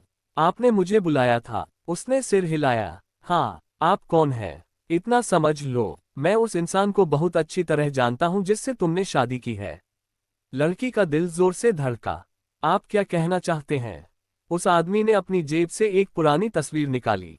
इसे देखो। तस्वीर में आर्यन, वही छोटी बच्ची और एक महिला थे। तीनों मुस्कुरा रहे थे। लड़की ने कांपती आवाज में पूछा, ये लोग कौन हैं? आदमी मुस्कुराया, यही तो सच है। जिस आदमी को तुम अपना पति समझती हो, उसकी जिंदगी तुम्हें जितनी दिखाई देती है उससे कहीं ज्यादा उलझी हुई है। लड़की की सांसें तेज हो गईं। क्या उस बच्ची का आर्यन से कोई रिश्ता है? आदमी कुछ बोलने ही वाला था कि अचानक किसी ने पीछे से उसकी कलाई पकड़ ली। बस दोनों ने पलटकर देखा। आर्यन खड़ा था। उसकी आंखों में इस बार गुस्सा नहीं, बल्कि चिंता थी। उसने उस आदमी से कहा, मैंने तुम्हें साफ कहा था, मेरी पत्नी को इस सब में मत घसीटो। आदमी हंस पड़ा। पत्नी या सिर्फ कॉन्ट्रैक्ट? लड़की हैरान होकर दोनों को देखने लगी। आदमी ने उसकी तरफ देखकर कहा, तुम्हें लगता है आर्यन तुमसे सच बोल रहा है? पूछो इससे, उस बच्ची का नाम क्या है? आर्यन चुप रहा। पूछो, उसकी माँ कौन थी? आर्यन की मुट्ठियां भींच गईं। लड़की की आंखों में आंसू आ गए। आर्यन, ये सब क्या है? कुछ सेकंड तक खामोशी छाई रही। फिर आर्यन ने पहली बार उसकी आंखों में देखकर कहा, मैं तुम्हें सब सच बताऊंगा, लेकिन आज नहीं। उसी समय उस आदमी ने मुस्कुराते हुए कहा, शायद तुम्हारे पास अब आज नहीं कहने का समय बचा ही नहीं है। उसने लड़की के हाथ में एक बंद लिफाफा रख दिया। इसमें तुम्हारे हर सवाल का जवाब है। ये कहकर वह भीड़ में गायब हो गया। लड़की कांपते हाथों से लिफाफे को देखने लगी, और आर्यन के चेहरे का रंग उड़ चुका था। उसे पता था, अगर ये लिफाफा खुल गया तो उनकी कॉन्ट्रैक्ट मैरिज हमेशा के लिए बदल जाएगी। आर्यन की नजर उस लिफाफे पर टिक गई। उसके चेहरे पर पहली बार साफ घबराहट दिखाई दे रही थी। मुझे वो लिफाफा दे दो, उसने शांत लेकिन गंभीर आवाज में कहा। लड़की ने लिफाफे को और कसकर पकड़ लिया। क्यों? क्योंकि अभी सही समय नहीं है। सही समय कब आएगा आर्यन? जब मैं खुद तुम्हें सब बता दूंगा। लड़की की आंखों में आंसू आ गए। शादी को इतने दिन हो गए, मैं आपके साथ एक ही घर में रहती हूँ, लेकिन मुझे आज तक ये भी नहीं पता कि आप सच में हैं कौन। आर्यन कुछ पल चुप रहा। उसने गहरी सांस ली। मैंने तुमसे कभी झूठ नहीं बोला, लेकिन सच भी नहीं बताया। लड़की ने उसकी बात पूरी कर दी। आर्यन ने सिर झुका लिया। उसी समय आसमान में तेज बारिश शुरू हो गई। पार्क में मौजूद लोग भागने लगे। आर्यन ने धीरे से कहा, चलो यहाँ से चलते हैं। लेकिन लड़की वहीं खड़ी रही। उसने कांपते हाथों से लिफाफा खोला। आर्यन एक कदम आगे बढ़ा।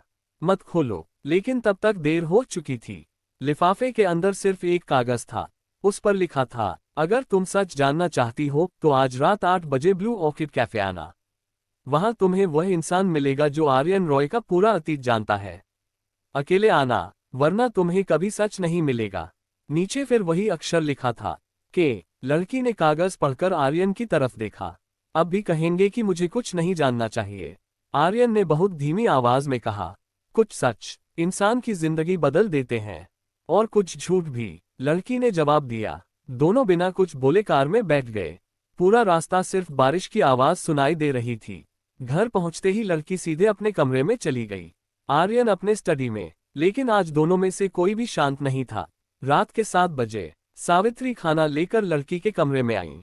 मैडम, खाना खा लीजिए, मुझे भूख नहीं है, सावित्री ने प्यार से कहा। एक बात पूछूं? लड़की ने सिर उठाया। क्या आप सर से नाराज हैं? क्या मुझे होना नहीं चाहिए? सावित्री कुछ पल चुप रही, फिर बोली, मैं सर को बचपन से जानती हूँ।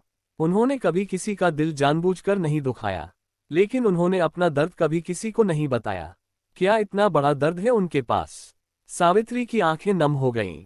हाँ, और शायद उसी दर्द की वजह से उन्होंने अपने दिल के चारों तरफ इतनी ऊंची दीवार बना ली है। उसी समय आर्यन अपनी स्टडी में बैठा था। उसके हाथ में एक पुरानी डायरी थी। उसने धीरे से डायरी खोली। पहले पन्ने पर लिखा था, अगर कभी मैं बदल जाऊं तो मुझे फिर से मुस्कुराना सिखा देना। आर्यन की आंखें भर आईं।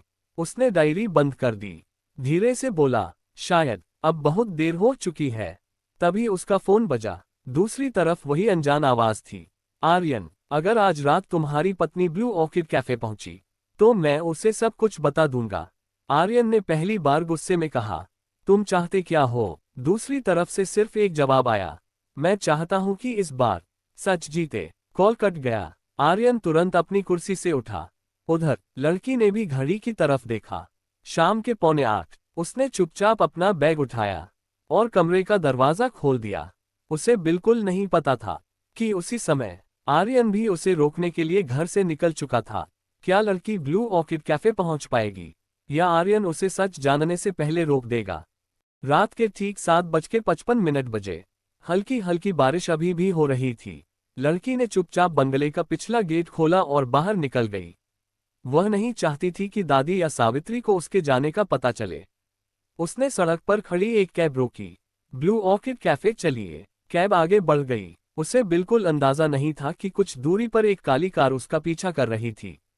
उस कार में आर्यन बैठा था। उसने ड्राइवर से कहा, बस नजर रखना, लेकिन उसे पता नहीं चलना चाहिए कि हम उसके पीछे हैं। जी सर। दूसरी तरफ ब्लू ऑर्किड कैफे शहर की सबसे शांत जगहों में से एक था। रात के समय वहां बहुत कम लोग आते थे। कैफे के एक कोने में काले कोट पहने एक आदमी पहले से बैठा था। उसने घड़ी देखी, रात के 8 बजे। तभी दरवाजा खुला। लड़की अंदर आए। वह इधर उधर देखने लगी। आदमी ने हाथ उठाकर इशारा किया, इधर आइए। लड़की धीरे धीरे उसके सामने वाली कुर्सी पर बैठ गई। क्या आप ही हैं जिन्होंने मुझे बुलाया था? आदमी मुस्कुराया। हाँ, पहले अपना नाम बताइए। नाम से ज्यादा जरूरी सच होता है। आप आखिर चाहते क्या हैं? उसने मेज पर एक मोटी फाइल रख दी। इसमें आर्यन रॉय की पूरी जिंदगी लिखी है। लड़की की धड़कनें तेज हो गईं। क्या इसमें उस बच्ची के बारे में भी लिखा है? सब कुछ। वह फाइल खोलने ही वाली थी कि अचानक किसी ने उसका हाथ पकड़ लिया। बस, आर्यन वहां पहुंच चुका था। उसकी सांसें तेज चल रही थीं। शायद वह भागते हुए अंदर आया था। उसने उस आदमी की तरफ देखा। मैंने कहा था ना, इसे इस सब से दूर रखो। आदमी हंसा। तुम हमेशा सच से भागते रहोगे आर्यन।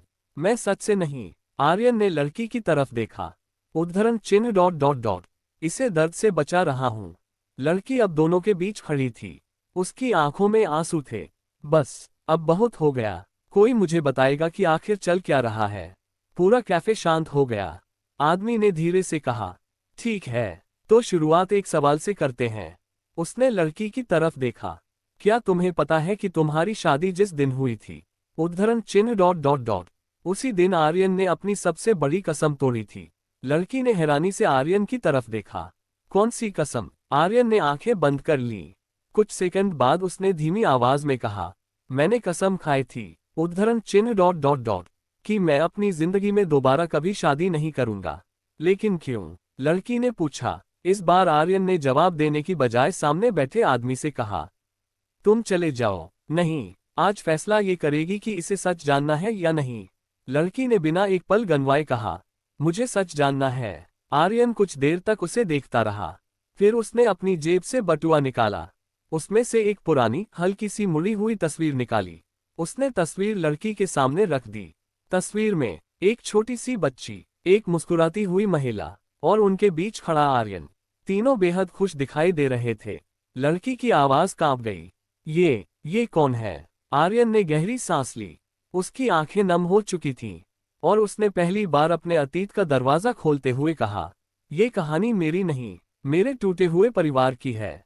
उसी पल कैफे का दरवाजा फिर से खुला और अंदर आई वही महिला जिसे लड़की ने तस्वीर में देखा था। वह जिंदा थी। उसे देखते ही आर्यन के चेहरे का रंग उड़ गया। वह सिर्फ एक शब्द बोल पाया, तुम। आर्यन की आंखें फैल गईं। उसने यकीन ही नहीं किया कि जो इंसान उसके सामने खड़ा था वह सच में वही है।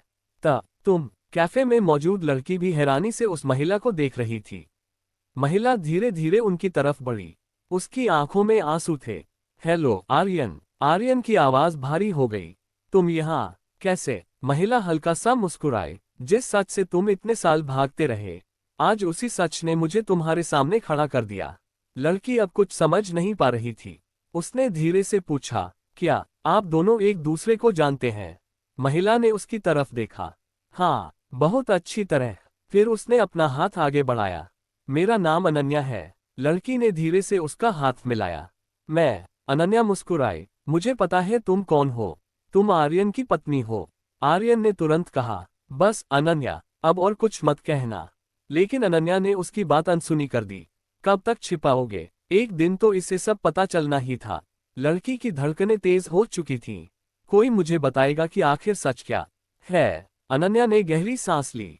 आज से 4 साल पहले मैं और आर्यन एक दूसरे से प्यार करते थे। ये सुनते ही लड़की की आंखें नम हो गईं। उसे लगा जैसे उसके पैरों तले जमीन खिसक गई हो। अनन्या आगे बोली, हम शादी करने वाले थे, लेकिन शादी से ठीक 1 हफ्ते पहले वह रुक गई। उसकी आंखों में दर्द उतर आया। एक भयानक सड़क दुर्घटना हुई। आर्यन ने धीरे से आंखें बंद कर लीं, जैसे वह उस दिन को दोबारा जी रहा हो। उस हादसे में अनन्या की आवाज भर्रा गई। उद्धरण चिन्ह ... मेरी छोटी बहन की मौत हो गई। पूरा कैफे खामोश हो गया। लड़की ने धीरे से पूछा, और वो बच्ची? अनन्या मुस्कुराई। वो मेरी बेटी नहीं थी, वो मेरी छोटी बहन की बेटी थी। लड़की चौंक गई। क्या? हाँ, उस हादसे के बाद वह बच्ची बिल्कुल अकेली हो गई थी। आर्यन ने उसकी पूरी जिम्मेदारी अपने ऊपर ले ली। वह उसे हर महीने मिलने जाता था, उसकी पढ़ाई का खर्च उठाता था और उसे अपनी बेटी की तरह प्यार करता था। लड़की ने तुरंत आर्यन की तरफ देखा। तो जिसे वह उसकी बेटी समझ रही थी, असल में वह उसकी जिम्मेदारी थी। लेकिन कहानी यहीं खत्म नहीं हुई। अनन्या की आंखों से आंसू बह निकले। उस हादसे के बाद मैंने खुद आर्यन से रिश्ता तोड़ दिया, क्योंकि मुझे लगता था कि अगर मैं उसकी जिंदगी में रही, उद्धरण चिन्ह ... तो मैं कभी अपनी बहन की मौत को भूल नहीं पाऊंगी। आर्यन ने पहली बार धीमी आवाज में कहा। यह उसका फैसला था, मेरा नहीं। लड़की अब पूरी तरह चुप थी। उसके मन में जो शक था वह धीरे धीरे खत्म होने लगा। तभी वही रहस्यमयी आदमी हंसने लगा।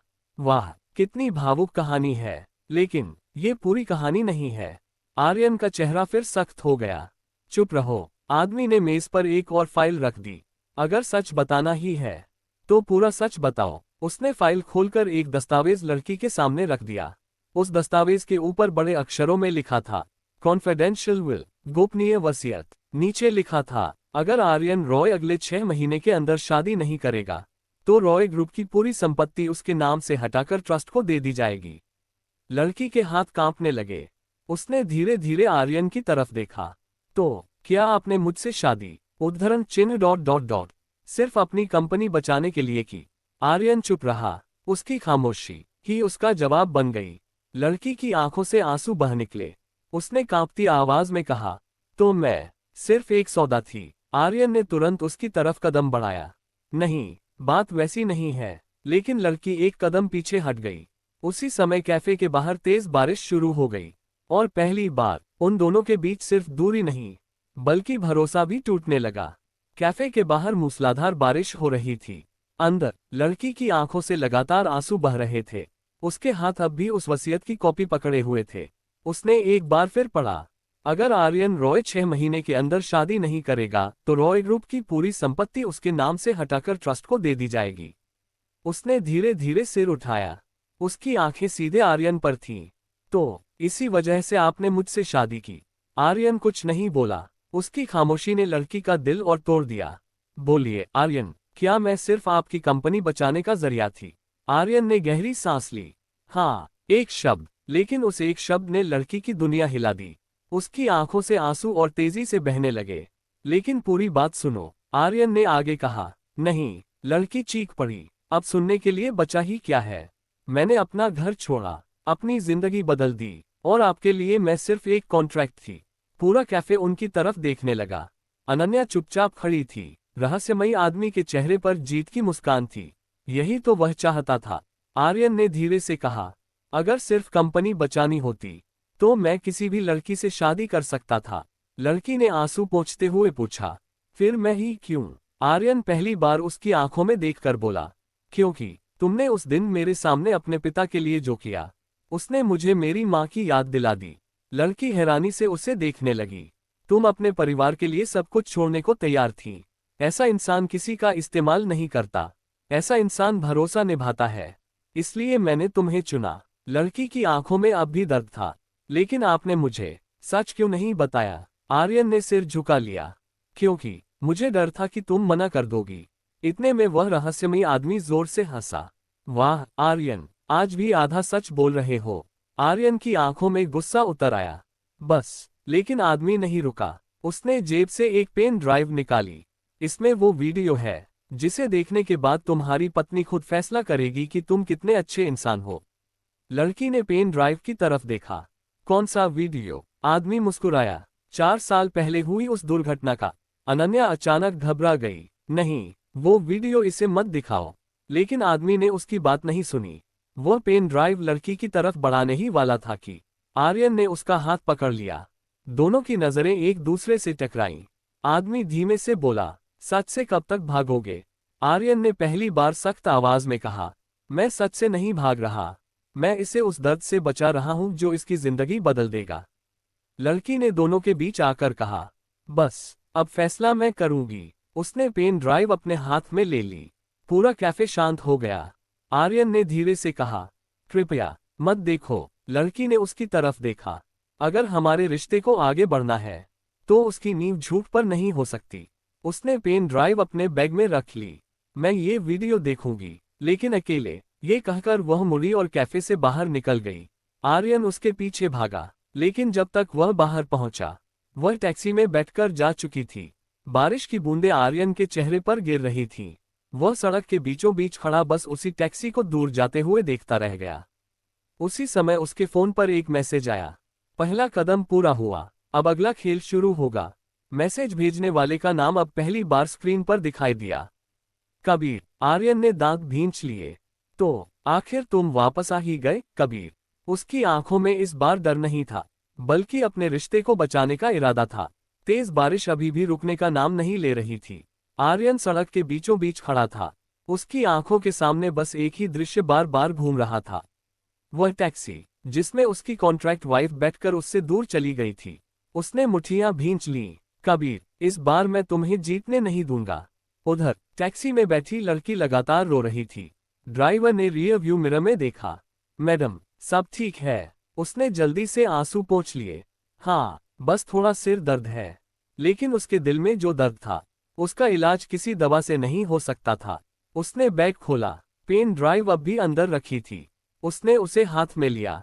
क्या सच में मुझे इसे देखना चाहिए? अगर इसमें ऐसा कुछ हुआ जिसे मैं सह न सकी तो? उसी समय उसका फोन बज उठा। स्क्रीन पर दादी का नाम चमक रहा था। उसने तुरंत कॉल उठाए। हाँ दादी, बेटा तुम कहाँ हो? मैं बस रास्ते में हूँ, जल्दी घर आ जाओ। आर्यन भी अभी तक घर नहीं पहुंचा है। मुझे बहुत चिंता हो रही है। लड़की का दिल धड़क उठा। जी दादी, मैं अभी आती हूँ। करीब आधे घंटे बाद वह बंगले पहुंची। जैसे ही अंदर आए, दादी ने उसे गले लगा लिया। तुम ठीक हो ना? वह मुस्कुरा दी। हाँ दादी, लेकिन उसकी मुस्कान के पीछे छिपा दर्द दादी से छिप नहीं पाया। रात के लगभग 10 बजे आर्यन भी घर लौट आया। उसकी शर्ट बारिश से पूरी भीग चुकी थी। जैसे ही उसने लड़की को देखा, उसे राहत की सांस मिली। वह उसके पास आया। तुम ठीक हो? लड़की ने उसकी तरफ देखा, लेकिन कुछ नहीं बोली। वह सीधा अपने कमरे की ओर चली गई। आर्यन वहीं खड़ा रह गया। दादी ने धीरे से पूछा, तुम दोनों के बीच कुछ हुआ है क्या? आर्यन ने हल्की मुस्कान लाने की कोशिश की। नहीं दादी, सब ठीक है। दादी ने उसकी आंखों में देखा। झूठ बोलना तुम आज भी नहीं सीख पाए। उस रात लड़की अपने कमरे में अकेली बैठी थी। उसने लैपटॉप खोला, पेन ड्राइव लगाए। स्क्रीन पर सिर्फ एक वीडियो दिखाई दिया। नाम था accident_4yesago.mp4। उसकी उंगली प्ले बटन पर रुक गई। वह वीडियो चलाने ही वाली थी कि अचानक कमरे की बिजली चली गई। पूरा कमरा अंधेरे में डूब गया। ये क्या? उसी समय खिड़की के बाहर बिजली चमकी, और अगले ही पल उसे महसूस हुआ कि कमरे में उसके अलावा कोई और भी मौजूद है। उसका दिल जोर जोर से धड़कने लगा। कौन है? कोई जवाब नहीं आया। वह धीरे धीरे पीछे मुड़ी। अंधेरे में एक परछाई खड़ी थी। उसके हाथ में एक टॉर्च थी।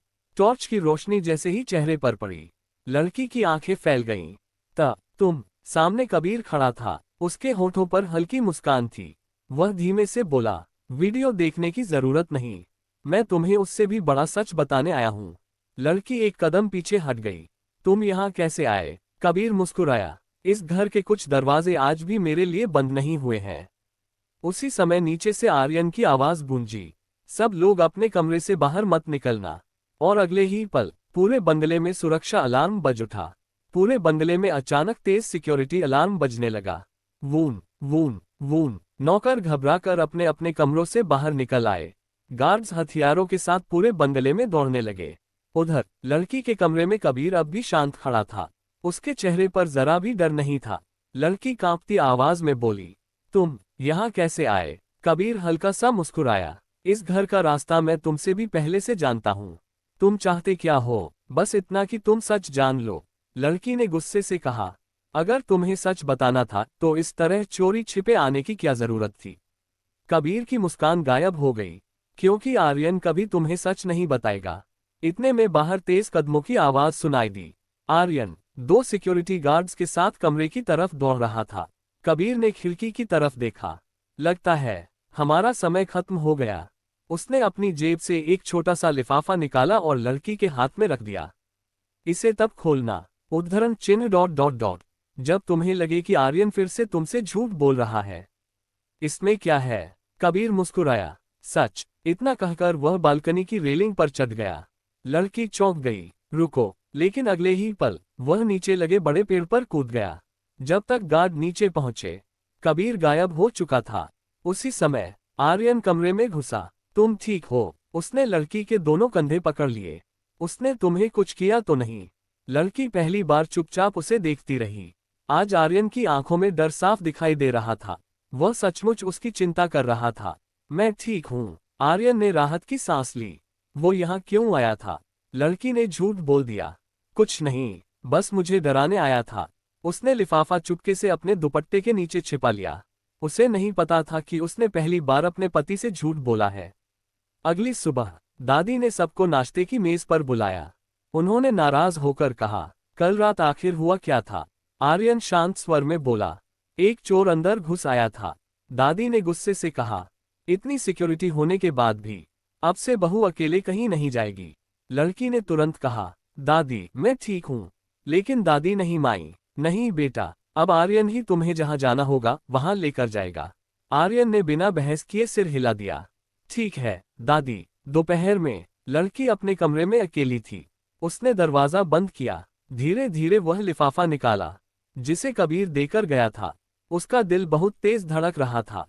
क्या मुझे इसे खोलना चाहिए? कुछ पल सोचने के बाद उसने लिफाफा खोल दिया। अंदर सिर्फ एक छोटी सी चाबी थी और एक पर्ची। उस पर लिखा था, अगर तुम्हें आर्यन की जिंदगी का सबसे बड़ा राज जानना है तो इस चाबी से बंगले की तीसरी मंजिल पर बना पुराना स्टोर रूम खोलना। लड़की की सांसें रुक गईं। तीसरी मंजिल। वह तो वहां कभी गई ही नहीं थी। तभी अचानक दरवाजे पर दस्तक हुई। क्या मैं अंदर आ सकता हूँ? यह आर्यन की आवाज थी। लड़की घबरा गई। उसने जल्दी से चाबी और पर्ची तकिए के नीचे छिपा दी। जी। दरवाजा खुला। आर्यन अंदर आया। उसके हाथ में एक छोटा सा डिब्बा था। उसने वह डिब्बा लड़की की तरफ बढ़ाया। ये तुम्हारे लिए है। लड़की हैरानी से उसे देखने लगी। मेरे लिए? हाँ, कल जो कुछ हुआ उसके बाद मुझे लगा। वह कुछ पल रुका, फिर हल्की मुस्कान के साथ बोला, शायद मुझे तुम्हें पहली बार बिना किसी वजह के एक तोहफा देना चाहिए। लड़की ने धीरे धीरे डिब्बा खोला और उसे देखते ही उसकी आंखें चमक उठीं। लेकिन उसी समय उसकी नजर तकिए के नीचे छिपी रहस्यमयी चाबी पर पड़ गई। एक तरफ आर्यन का भरोसा, दूसरी तरफ कबीर का सच। अब उसे किस पर विश्वास करना चाहिए? लड़की की नजर बार बार तकिए के नीचे छिपी उस रहस्यमयी चाबी पर जा रही थी, लेकिन सामने खड़ा आर्यन उसे ध्यान से देख रहा था। उसने हल्की मुस्कान के साथ कहा, खोलकर देखोगी नहीं? लड़की ने खुद को संभाला और डिब्बा खोला। अंदर एक खूबसूरत सिल्वर बुकमार्क रखा था। उस पर छोटे छोटे अक्षरों में लिखा था, for the girl who loves books. लड़की कुछ पल तक उसे देखती रह गई। उसे याद आया, लाइब्रेरी में उसने बस एक बार कहा था कि उसे किताबें पसंद हैं, और आर्यन ने वह बात याद रखी। उसने धीरे से पूछा, आपको याद था? आर्यन ने सहज आवाज में कहा, मैं छोटी छोटी बातें भूलता नहीं। उसकी आंखों में पहली बार हल्की सी चमक आ गई। Thank you. आर्यन ने सिर हिलाया। अगर पसंद आया हो तो ठीक है। दोनों के बीच कुछ पल की खामोशी छा गई। फिर आर्यन मुड़कर जाने लगा, लेकिन दरवाजे तक पहुंचकर रुक गया। बिना पीछे देखे बोला, कल जो कुछ हुआ उसकी वजह से अगर तुम्हें मुझ पर गुस्सा है तो मुझे कोई शिकायत नहीं होगी। लड़की कुछ कह ही नहीं पाई। आर्यन धीरे धीरे कमरे से बाहर चला गया। उस रात लड़की बिस्तर पर बैठी बुकमार्क को बार बार देख रही थी। उसके मन में दो आवाजें चल रही थीं। अगर आर्यन बुरा इंसान है तो मेरी हर पसंद उसे कैसे याद है, और अगर वो अच्छा इंसान है तो मुझसे इतने राज क्यों छिपा रहा है। उसने तकिए के नीचे हाथ डाला। वही रहस्यमयी चाबी अब भी वहीं थी। उसने फैसला कर लिया, आज रात वह तीसरी मंजिल पर जरूर जाएगी। रात के 1:30 बजे पूरा बंगला सो चुका था। लड़की धीरे से कमरे से बाहर निकली। गलियारे में सिर्फ हल्की पीली रोशनी जल रही थी। वह धीरे धीरे सीढ़ियां चढ़ने लगी। पहली मंजिल, दूसरी मंजिल, फिर तीसरी मंजिल। ये हिस्सा बाकी घर से बिल्कुल अलग था। चारों तरफ धूल जमी हुई थी। ऐसा लग रहा था जैसे यहाँ कई सालों से कोई आया ही न हो। गलियारे के आखिर में एक पुराना लकड़ी का दरवाजा था। दरवाजे पर जंग लगा ताला लटक रहा था। उसका दिल तेजी से धड़कने लगा। उसने कांपते हाथों से चाबी निकाली। चाबी बिल्कुल उसी ताले में फिट हो गई। टक, ताला खुल गया। उसने धीरे धीरे दरवाजा खोला। कमरे में चारों तरफ सफेद चादरों से ढका हुआ सामान रखा था। एक कोने में पुरानी अलमारी, दूसरे कोने में कई बंद डिब्बे, और बीच में एक बड़ी सी मेज। मेज पर धूल से ढकी एक डायरी रखी थी। उसने डायरी उठाए। जैसे ही उसने पहला पन्ना खोला, उसकी आंखें फैल गईं। पहले पन्ने पर साफ लिखा था, आर्यन रॉय निजी डायरी। उसका दिल और तेज धड़कने लगा। क्या उसे यह पढ़ना चाहिए? उसी समय पीछे से किसी के कदमों की आवाज आई।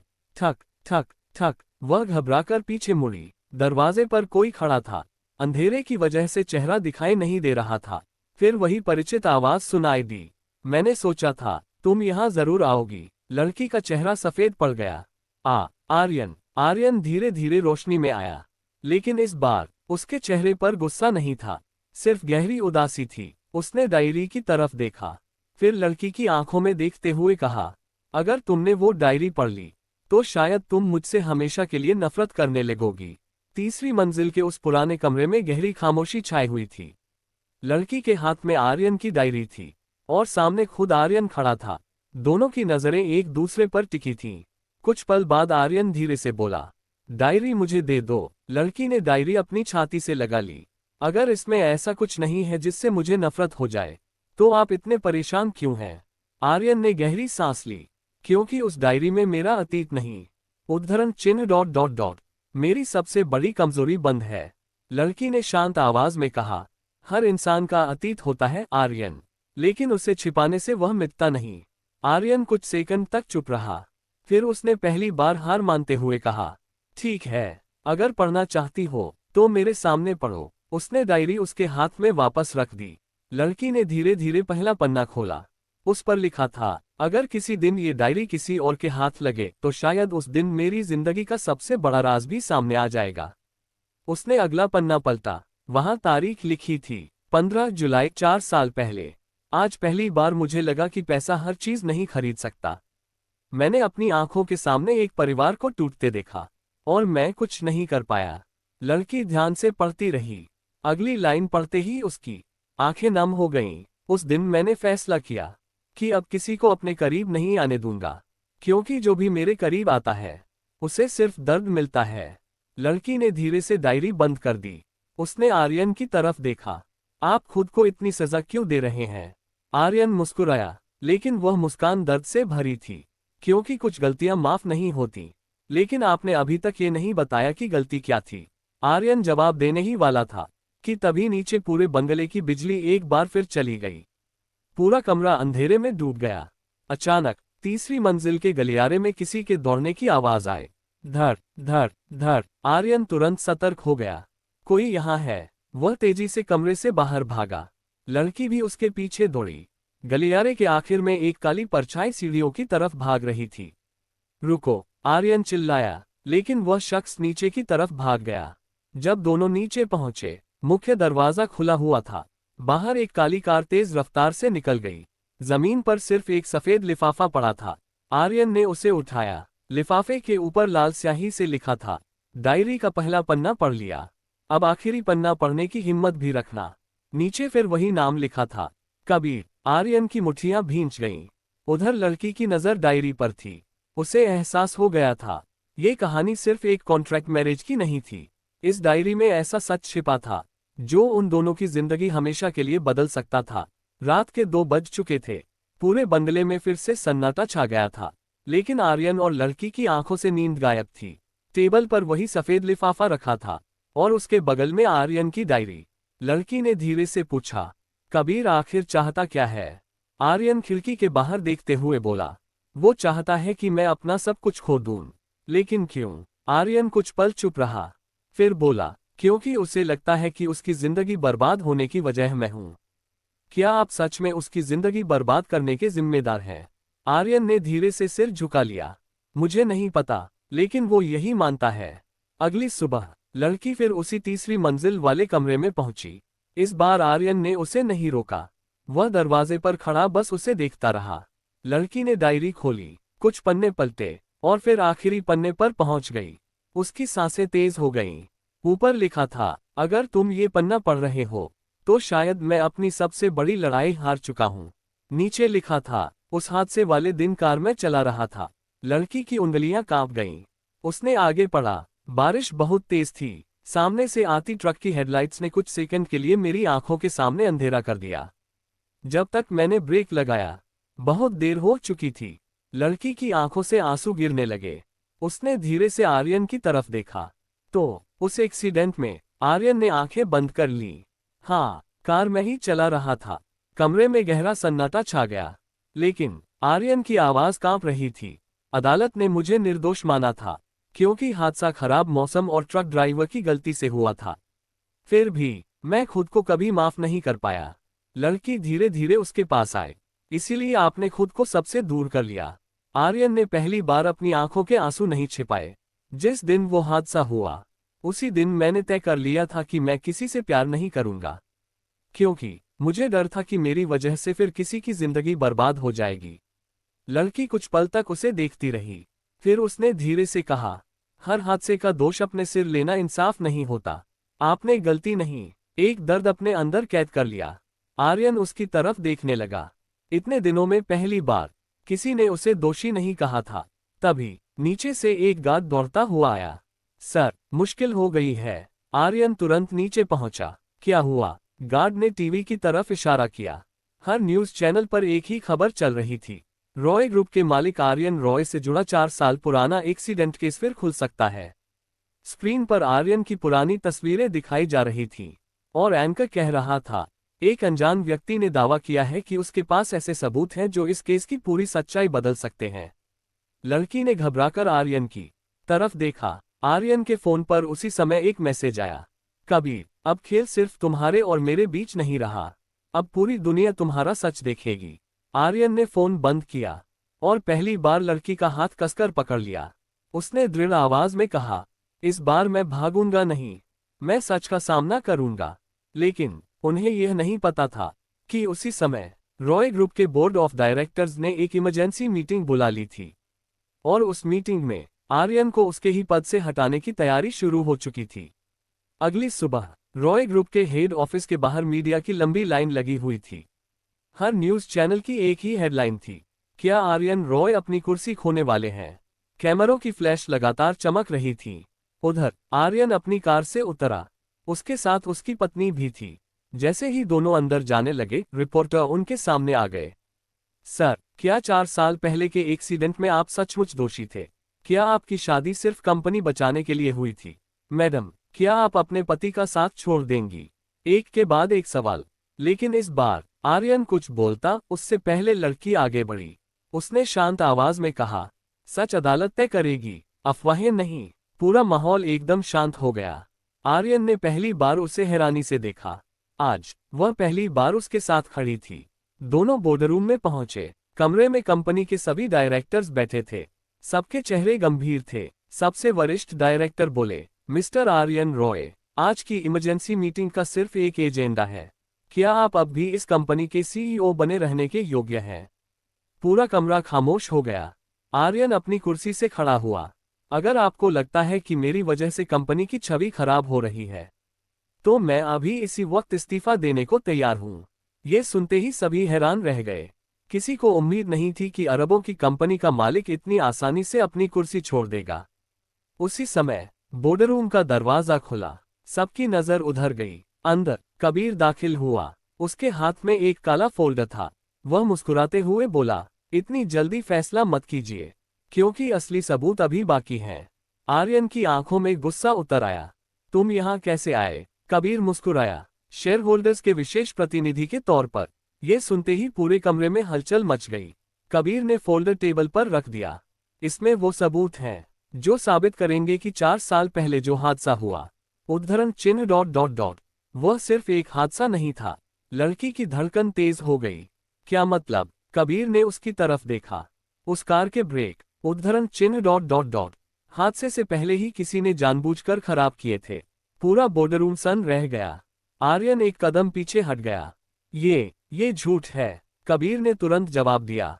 अगर झूठ है तो पुलिस की नई फॉरेंसिक रिपोर्ट देखकर साबित कर देना। तभी बोर्डरूम का दरवाजा दूसरी बार खुला। एक अधेड़ उम्र के व्यक्ति अंदर आए। उन्हें देखते ही आर्यन के चेहरे का रंग उड़ गया। आप? वह व्यक्ति शांत स्वर में बोला, मैं उस कार का मैकेनिक हूं जिसने हादसे से एक दिन पहले तुम्हारी कार की सर्विस की थी। पूरे कमरे में सन्नाटा छा गया।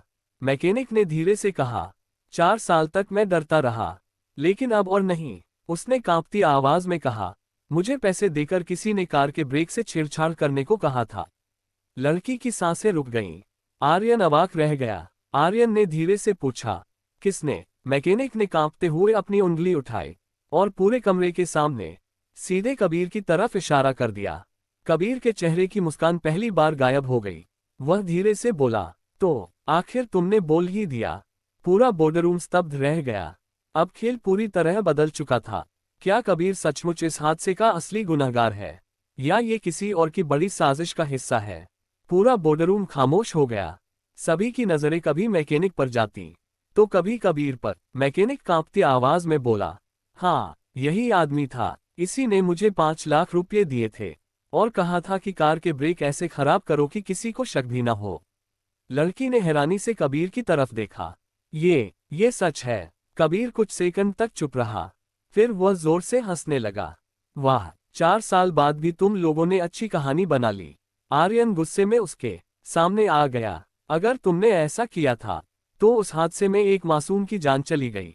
कबीर की आंखों में पहली बार गुस्सा दिखाई दिया। और मेरी जिंदगी, उसका क्या? पूरा कमरा सन रह गया। कबीर ने मेज पर जोर से मुक्का मारा।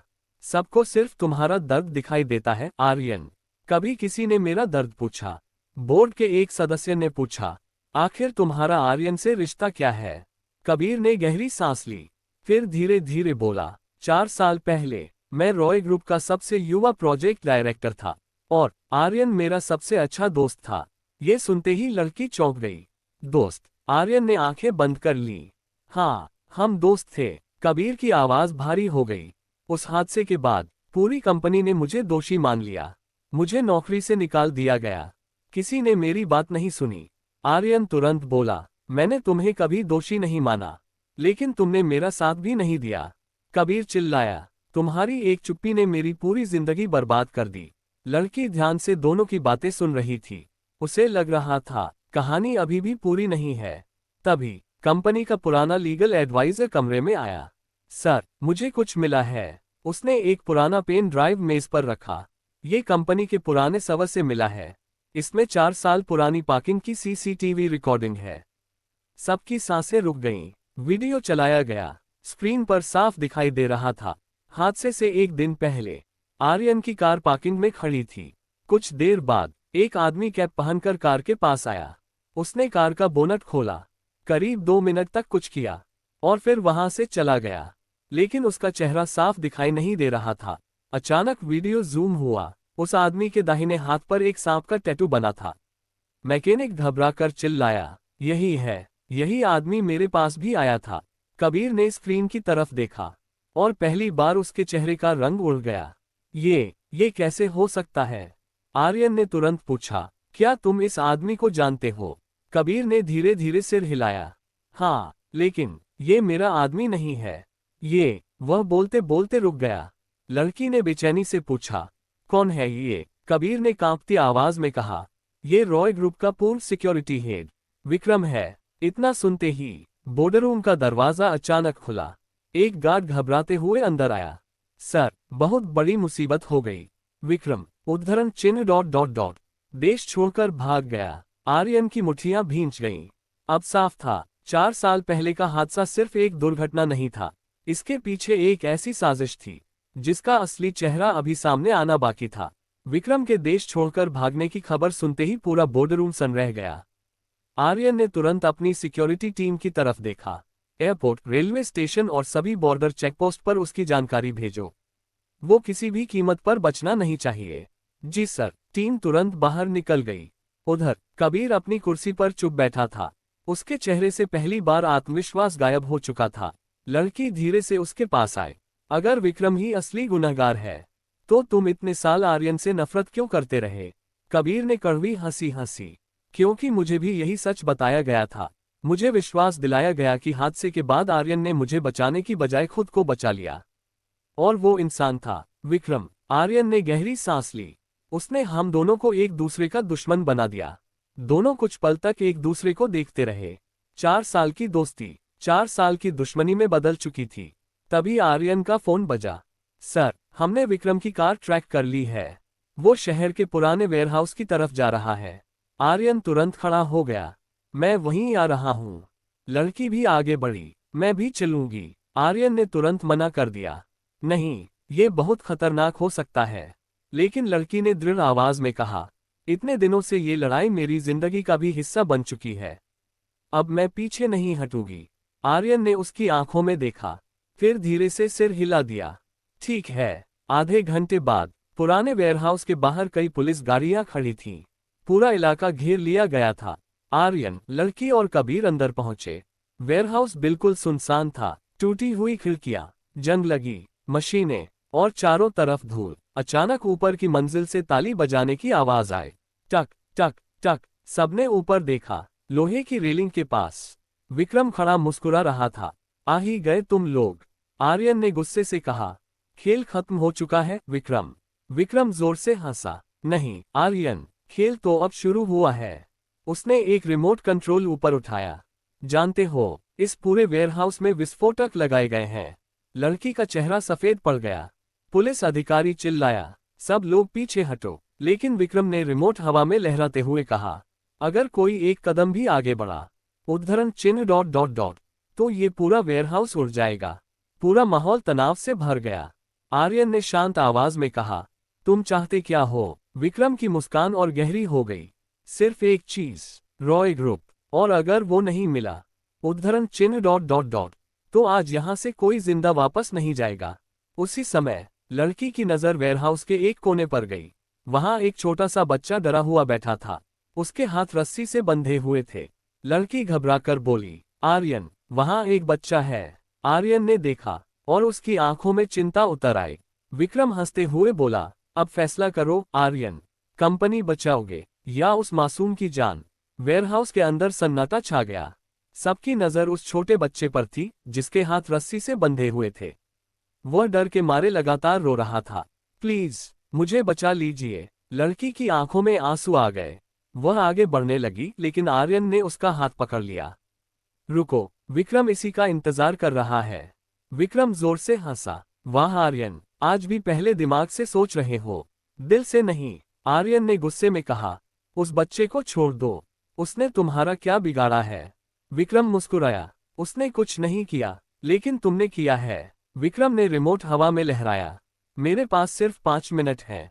या तो रॉय ग्रुप मेरे नाम कर दो या फिर ये पूरा वेयरहाउस उड़ जाएगा। पुलिस कमिश्नर धीरे से आर्यन के पास आए। सर, हम स्नाइपर से इसे रोक सकते हैं। आर्यन ने ऊपर देखा। विक्रम लगातार अपनी जगह बदल रहा था। नहीं, अगर निशाना चूक गया तो वो तुरंत बटन दबा देगा। लड़की की नज़र पूरे वेयरहाउस में घूम रही थी। अचानक उसे एक बात दिखाई दी। विक्रम के पीछे रखे लोहे के पाइप से एक मोटी रस्सी लटक रही थी। अगर कोई पीछे से उस रस्सी तक पहुंच जाए तो शायद विक्रम का संतुलन बिगड़ सकता था। उसने धीरे से कबीर से कहा, मेरे पास एक योजना है। कबीर ने हैरानी से पूछा, क्या? लड़की ने धीरे से सब समझाया। कबीर मुस्कुराया, जोखिम बहुत बड़ा है, लेकिन कोशिश करनी होगी। उधर आर्यन जानबूझकर विक्रम से बातें करने लगा। तुम्हें सच में लगता है कंपनी मिलने के बाद तुम खुश रहोगे? विक्रम हंस पड़ा। कम से कम तुम्हें बर्बाद देखकर तो जरूर। दोनों बातों में उलझे रहे। इसी बीच कबीर धीरे धीरे पीछे की तरफ बढ़ने लगा। कोई उसकी तरफ ध्यान नहीं दे रहा था। वह चुपचाप सीढ़ियां चढ़ गया। अब वह विक्रम से सिर्फ 10 कदम दूर था। उसी समय बच्चा जोर जोर से रोने लगा। मम्मी, मुझे घर जाना है। लड़की से उसकी हालत देखी नहीं गई। वह बिना सोचे उसकी तरफ दौड़ पड़ी। रुको, आर्यन चिल्लाया, लेकिन तब तक देर हो चुकी थी। विक्रम गुस्से से चिल्लाया, कोई आगे नहीं आएगा। उसने रिमोट का बटन दबाने के लिए उंगली आगे बढ़ाई। उसी पल धड़ाम, कबीर पीछे से दौड़कर विक्रम से टकरा गया। रिमोट उसके हाथ से छूटकर नीचे गिर गया। आर्यन बिजली की गति से आगे बढ़ा और रिमोट उठा लिया। पुलिस ने तुरंत विक्रम को चारों तरफ से घेर लिया। हथियार नीचे फेंको। विक्रम भागने की कोशिश करने लगा, लेकिन एक पुलिस अधिकारी ने उसे पकड़ लिया। कुछ ही सेकंड में उसके हाथों में हथकड़ी लग चुकी थी। लड़की तुरंत उस बच्चे के पास पहुंची। उसने रस्सियां खोली। बच्चा रोते हुए उससे लिपट गया। दीदी, मुझे बहुत डर लग रहा था। लड़की ने उसे गले लगा लिया। अब सब ठीक है। विक्रम को पुलिस ले जाने लगी। जाते जाते वह जोर से हंसा। तुम लोग जीत गए। नहीं, असल खेल अभी बाकी है। आर्यन ने ठंडी आवाज में पूछा, क्या मतलब? विक्रम मुस्कुराया, जिस इंसान ने मुझे ये सब करने के लिए कहा था, उद्धरण चिन्ह ... वो आज भी आजाद घूम रहा है। पूरा वेयरहाउस एक बार फिर खामोश हो गया। आर्यन ने तुरंत पूछा, कौन है वो? विक्रम मुस्कुराया, फिर पुलिस की गाड़ी में बैठते हुए सिर्फ एक नाम बोला, मिस्टर रॉय। आर्यन का चेहरा सफेद पड़ गया। लड़की ने हैरानी से पूछा, मिस्टर रॉय, क्या आपके परिवार का कोई सदस्य? आर्यन ने धीरे धीरे अपनी मुट्ठियां भींच ली। उसे समझ आ चुका था, 4 साल पुरानी साजिश बाहर से नहीं, उसके अपने परिवार के अंदर से शुरू हुई थी। वेयरहाउस के बाहर पुलिस की गाड़ियां एक एक करके निकल रही थीं। विक्रम को हथकड़ी लगाकर ले जाया जा चुका था, लेकिन उसके आखिरी शब्द, मिस्टर रॉय, अब भी सबके कानों में गूंज रहे थे। लड़की ने धीरे से आर्यन की तरफ देखा। क्या आपके परिवार में कोई मिस्टर रॉय है? आर्यन ने गहरी सांस ली। हाँ, मेरे चाचा राघव रॉय, पापा के छोटे भाई। लड़की हैरान रह गई, लेकिन वो ऐसा क्यों करेंगे? आर्यन कुछ पल चुप रहा। क्योंकि अगर मैं रास्ते से हट जाता, उद्धरण चिन्ह ... तो पूरी कंपनी उनके हाथ में आ जाती। उसी समय कबीर उनके पास आया। मुझे तुमसे कुछ कहना है। आर्यन ने उसकी तरफ देखा। बोलो, कबीर ने शर्मिंदा होकर कहा। मैंने 4 साल तक तुमसे नफरत की, लेकिन अब समझ आया, हम दोनों किसी और के खेल की मोहरे थे। आर्यन कुछ सेकंड तक उसे देखता रहा, फिर उसने अपना हाथ आगे बढ़ाया। जो बीत गया उसे बदल नहीं सकते, लेकिन आगे की लड़ाई साथ लड़ सकते हैं। कबीर की आंखें नम हो गईं। उसने आर्यन का हाथ पकड़ लिया। 4 साल बाद दो दोस्त फिर एक हो गए। अगले दिन रॉय मैंशन। दादी मंदिर में पूजा कर रही थी। तभी आर्यन उनके पास आया। दादी, मुझे आपसे एक जरूरी बात करनी है। दादी मुस्कुराई। क्या हुआ बेटा? आर्यन ने धीरे से कहा। चाचा राघव कहाँ हैं? दादी का चेहरा अचानक बदल गया। राघव? वो तो 3 दिन पहले विदेश चले गए। अचानक? हाँ, उन्होंने कहा था कि बिजनेस मीटिंग है। आर्यन और लड़की ने एक दूसरे की तरफ देखा। दोनों समझ गए, राघव को सब पता चल चुका था। उसी शाम आर्यन अपने स्टडी रूम में पुराने दस्तावेज देख रहा था। अचानक उसे एक पुरानी फाइल मिली। उस पर लिखा था, प्राइवेट चेयरमैन ओनली। उसने फाइल खोली। अंदर कुछ प्रॉपर्टी के कागज और एक पुराना पत्र था। पत्र पर उसके पिता की लिखावट थी। उसने पढ़ना शुरू किया। अगर यह पत्र आर्यन के हाथ में पहुंचे तो समझ लेना कि मुझे अपने ही लोगों पर शक सही था। आर्यन के हाथ कांपने लगे। वह आगे पढ़ने लगा। अगर मेरे साथ कुछ भी होता है तो सबसे पहले राघव पर नजर रखना। वह सिर्फ कंपनी नहीं, पूरी रॉय विरासत चाहता है। लड़की ने हैरानी से कहा, मतलब आपके पापा को पहले से सब पता था? आर्यन ने धीरे से सिर हिला दिया। लेकिन उन्होंने मुझे कभी नहीं बताया। तभी फाइल से एक पुरानी फोटो नीचे गिर गई। फोटो में आर्यन के पिता राघव और एक तीसरा आदमी साथ खड़े थे। उस तीसरे आदमी का चेहरा देखते ही कबीर चौंक पड़ा। नहीं, ये नहीं हो सकता। आर्यन ने पूछा, तुम इसे जानते हो? कबीर की आवाज कांप रही थी। ये मेरे पिता हैं। पूरा कमरा एकदम शांत हो गया। अब साजिश सिर्फ रॉय परिवार तक सीमित नहीं थी। दो परिवार, एक पुराना राज और एक ऐसा सच जो सबकी जिंदगी बदलने वाला था। The contract bride of the cold hearted billionaire. Episode 28। Mister Roy का नाम। वेयरहाउस के बाहर पुलिस की गाड़ियां एक एक करके निकल रही थीं।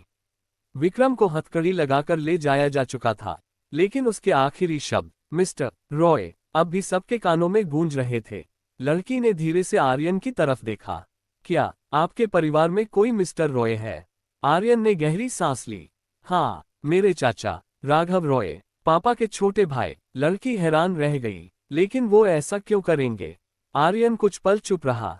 क्योंकि अगर मैं रास्ते से हट जाता, उद्धरण चिन्ह ... तो पूरी कंपनी उनके हाथ में आ जाती। उसी समय कबीर उनके पास आया। मुझे तुमसे कुछ कहना है। आर्यन ने उसकी तरफ देखा। बोलो, कबीर ने शर्मिंदा होकर कहा। मैंने 4 साल तक तुमसे नफरत की, लेकिन अब समझ आया, हम दोनों किसी और के खेल की मोहरे थे। आर्यन कुछ सेकंड तक उसे देखता रहा। फिर उसने अपना हाथ आगे बढ़ाया। जो बीत गया उसे बदल नहीं सकते, लेकिन आगे की लड़ाई साथ लड़ सकते हैं। कबीर की आंखें नम हो गईं। उसने आर्यन का हाथ पकड़ लिया। 4 साल बाद दो दोस्त फिर एक हो गए। अगले दिन रॉय मैंशन। दादी मंदिर में पूजा कर रही थी। तभी आर्यन उनके पास आया। दादी, मुझे आपसे एक जरूरी बात करनी है। दादी मुस्कुराई। क्या हुआ बेटा? आर्यन ने धीरे से कहा। चाचा राघव कहाँ हैं? दादी का चेहरा अचानक बदल गया। राघव? वो तो 3 दिन पहले विदेश चले गए। अचानक? हाँ, उन्होंने कहा था कि बिजनेस मीटिंग है। आर्यन और लड़की ने एक दूसरे की तरफ देखा। दोनों समझ गए, राघव को सब पता चल चुका था। उसी शाम आर्यन अपने स्टडी रूम में पुराने दस्तावेज देख रहा था। अचानक उसे एक पुरानी फाइल मिली। उस पर लिखा था, प्राइवेट चेयरमैन ओनली। उसने फाइल खोली। अंदर कुछ प्रॉपर्टी के कागज और एक पुराना पत्र था। पत्र पर उसके पिता की लिखावट थी। उसने पढ़ना शुरू किया। अगर यह पत्र आर्यन के हाथ में पहुंचे तो समझ लेना कि मुझे अपने ही लोगों पर शक सही था। आर्यन के हाथ कांपने लगे। वह आगे पढ़ने लगा। अगर मेरे साथ कुछ भी होता है तो सबसे पहले राघव पर नजर रखना। वह सिर्फ कंपनी नहीं, पूरी रॉय विरासत चाहता है। लड़की ने हैरानी से कहा, मतलब आपके पापा को पहले से सब पता था? आर्यन ने धीरे से सिर हिला दिया। लेकिन उन्होंने मुझे कभी नहीं बताया। तभी फाइल से एक पुरानी फोटो नीचे गिर गई। फोटो में आर्यन के पिता राघव और एक तीसरा आदमी साथ खड़े थे। उस तीसरे आदमी का चेहरा देखते ही कबीर चौंक पड़ा। नहीं, ये नहीं हो सकता। आर्यन ने पूछा, तुम इसे जानते हो? कबीर की आवाज कांप रही थी। ये मेरे पिता हैं। पूरा कमरा एकदम शांत हो गया। अब साजिश सिर्फ रॉय परिवार तक सीमित नहीं थी। दो परिवार, एक पुराना राज और एक ऐसा सच जो सबकी जिंदगी बदलने वाला था। कमरे में गहरी खामोशी छा गई। कबीर के हाथ से वह पुरानी तस्वीर लगभग गिर ही गई। उसकी आंखें उसी तीसरे आदमी पर टिकी थीं। ये मेरे पापा हैं? आर्यन ने हैरानी से पूछा। क्या? कबीर ने कांपती आवाज में कहा। इनका नाम अजय मल्होत्रा था, लेकिन ये रॉय ग्रुप में क्या कर रहे थे? आर्यन ने तस्वीर फिर से ध्यान से देखी। उसके पिता, चाचा राघव और कबीर के पिता, तीनों एक साथ खड़े मुस्कुरा रहे थे। तस्वीर के पीछे एक तारीख लिखी थी, 12 साल पहले। उसी समय दादी धीरे धीरे स्टडी रूम में आईं। उन्होंने तस्वीर देखते ही गहरी सांस ली। तो आखिर तुम्हें ये तस्वीर मिल ही गई? आर्यन ने तुरंत पूछा। दादी, आप इन सब के बारे में जानती थीं? दादी ने कुर्सी पर बैठते हुए कहा। हाँ, लेकिन मैं चाहती थी कि ये राज हमेशा दफन रहे। लड़की ने धीरे से पूछा। आखिर ऐसा क्या हुआ था? दादी की आंखें नम हो गईं। 12 साल पहले रॉय ग्रुप सिर्फ हमारा नहीं था। तुम्हारे पापा, अजय और राघव तीनों बराबर के पार्टनर थे। कबीर हैरानी से खड़ा रह गया। मतलब, मेरे पापा भी इस कंपनी के मालिक थे? दादी ने सिर हिलाया। हाँ, आर्यन ने पूछा। फिर उनका नाम कंपनी से कैसे गायब हो गया? दादी ने कांपते हुए कहा। एक रात ऑफिस में आग लग गई थी। उस आग में सारे पुराने कागज जल गए और अगले दिन अजय ने कंपनी छोड़ दी। कबीर ने गुस्से में कहा। नहीं, मेरे पापा ने हमेशा कहा था कि उनसे धोखा हुआ था। दादी चुप हो गईं। उन्हें भी शायद पूरा सच नहीं पता था। तभी स्टडी रूम का दरवाजा खुला। सिक्योरिटी हेड तेजी से अंदर आया। सर, बहुत बड़ी खबर है। क्या हुआ? विक्रम ने जेल से वकील के जरिए एक चिट्ठी भेजी है। आर्यन ने तुरंत चिट्ठी खोली। उसमें लिखा था, अगर असली गुनहगार तक पहुंचना चाहते हो तो पुराने रॉय फैक्ट्री के बेसमेंट में जाओ। वहां एक लॉकर है, नंबर 317। उसी में 12 साल पहले का असली सच बंद है। नीचे लिखा था, जल्दी करना, क्योंकि राघव रॉय के लोग भी उसी लॉकर की तलाश में हैं। पूरा कमरा एक बार फिर तनाव से भर गया। आर्यन ने तुरंत कहा, हम अभी निकलते हैं। लड़की भी आगे बढ़ी। मैं भी चलूंगी। इस बार आर्यन ने मना नहीं किया। उसने बस इतना कहा, अब ये लड़ाई सिर्फ मेरी नहीं, हम सबकी है। रात के 10:30 बजे चारों लोग, आर्यन, उसकी पत्नी, कबीर और 2 सिक्योरिटी गार्ड, पुरानी रॉय फैक्ट्री पहुंचे। वहां चारों तरफ सन्नाटा था। जंग लगे बड़े बड़े गेट, टूटी हुई खिड़कियां और हवा की डरावनी आवाज। वे धीरे धीरे बेसमेंट की तरफ बढ़े। दीवार पर धूल से ढका एक पुराना लॉकर दिखाई दिया। 317। आर्यन ने गहरी सांस ली। उसने लॉकर का हैंडल पकड़ा और जैसे ही घुमाया, अचानक पूरे बेसमेंट की लाइट जल उठी। पीछे से ताली बजाने की आवाज आई। टक टक टक। सभी ने एक साथ पीछे मुड़कर देखा। अंधेरे से एक आदमी बाहर आया, सूट पहने, चेहरे पर ठंडी मुस्कान और हाथ में पिस्तौल। वह धीरे धीरे रोशनी में आया। आर्यन की आंखें फैल गईं। चाचा, राघव रॉय मुस्कुराया। बहुत देर कर दी आर्यन, ये लॉकर खोलने का हक सिर्फ मेरा है। उसने पिस्तौल सीधा आर्यन की तरफ तान दी और बोला, अब फैसला होगा, रॉय ग्रुप का असली वारिस कौन है। पुरानी रॉय फैक्ट्री का बेसमेंट। चारों तरफ धूल, जंग और सन्नाटा। राघव रॉय पिस्तौल ताने खड़ा था। उसके पीछे 4 हथियारबंद आदमी भी थे। राघव मुस्कुराया। आर्यन, बचपन से तुम एक गलती करते आए हो। तुम लोगों पर बहुत जल्दी भरोसा कर लेते हो। आर्यन ने शांत आवाज में कहा, चाचा, अभी भी वक्त है। पिस्तौल नीचे रख दीजिए। राघव जोर से हंसा। अब मुझे कोई नहीं रोक सकता। उसने अपने आदमियों की तरफ इशारा किया। लॉकर खोलो। 2 आदमी आगे बढ़े। उन्होंने लॉकर नंबर 317 खोल दिया। अंदर एक काला लोहे का बॉक्स रखा था। राघव की आंखों में लालच साफ दिखाई दे रहा था। आखिरकार 12 साल की मेहनत रंग लाए। उसने बॉक्स खोला, लेकिन अंदर सिर्फ एक पुरानी डायरी और एक पेन ड्राइव थी। कोई सोना नहीं, कोई प्रॉपर्टी पेपर नहीं, कुछ भी नहीं। राघव का चेहरा उतर गया। ये क्या मजाक है? आर्यन धीरे धीरे आगे बढ़ा। उसने डायरी उठाए। पहले पन्ने पर लिखा था, अगर यह डायरी खुल चुकी है तो इसका मतलब है कि राघव अपनी असली सच्चाई छिपाने में नाकाम हो चुका है। नीचे हस्ताक्षर थे, विराज रॉय, आर्यन के पिता। आर्यन की आंखें भर आईं। उसने आगे पढ़ना शुरू किया। राघव मेरे छोटे भाई हैं। मैं उन्हें जेल नहीं भेजना चाहता था, इसलिए मैंने सारे सबूत इस लॉकर में छिपा दिए। अगर कभी मेरा बेटा ये पढ़े तो सच से पीछे मत हटना। राघव चिल्लाया, डायरी बंद करो, लेकिन अब बहुत देर हो चुकी थी। कबीर ने तुरंत पेन ड्राइव उठाए। वहां पास ही एक पुराना कंप्यूटर रखा था। उसने पेन ड्राइव लगाई, स्क्रीन ऑन हुई, एक वीडियो चलने लगा। वीडियो में 12 साल पहले का ऑफिस दिखाई दे रहा था। राघव रात में अकेले फाइलें निकाल रहा था। फिर उसने अलमारी से कुछ कागज निकाले। उन पर अजय मल्होत्रा के साइन थे। राघव ने उन कागजों को फाड़ दिया। इसके बाद उसने कमरे में पेट्रोल छिड़का और आग लगा दी। वीडियो यहीं खत्म हो गया। पूरे बेसमेंट में सन्नाटा छा गया। कबीर की आंखों से आंसू निकल आए। तो मेरे पापा चोर नहीं थे, उनके साथ धोखा हुआ था। आर्यन ने धीरे से उसका कंधा पकड़ लिया। हाँ, राघव गुस्से से पागल हो चुका था। वीडियो बंद करो। उसने पिस्तौल सीधा कंप्यूटर पर चला दी। धड़ाम, स्क्रीन टूट गई। फिर उसने दूसरी गोली आर्यन की तरफ चलाई, लेकिन लड़की ने बिना सोचे आर्यन को धक्का दे दिया। गोली आर्यन को नहीं लगी, लेकिन लड़की के कंधे को छूते हुए निकल गई। वह दर्द से जमीन पर गिर पड़ी। सोना, आर्यन चीख उठा। वह तुरंत उसके पास भागा। उसके हाथ खून से भर गए। आर्यन की आंखों में पहली बार आंसू नहीं, आग थी। वह धीरे धीरे खड़ा हुआ। उसने राघव की तरफ देखा और बोला, आज तक मैं तुम्हें अपना चाचा समझकर चुप था, लेकिन आज तुमने मेरी पत्नी पर हमला किया है। उसी समय बेसमेंट के बाहर पुलिस की गाड़ियों की आवाज गूंजने लगी। Siren, siren. राघव घबरा गया, लेकिन उसके चेहरे पर अब भी एक अजीब मुस्कान थी। वह बोला, अगर मैं जेल गया उद्धरण चिन्ह ... तो तुम्हें कभी पता नहीं चलेगा कि तुम्हारे पिता की मौत कैसे हुई थी।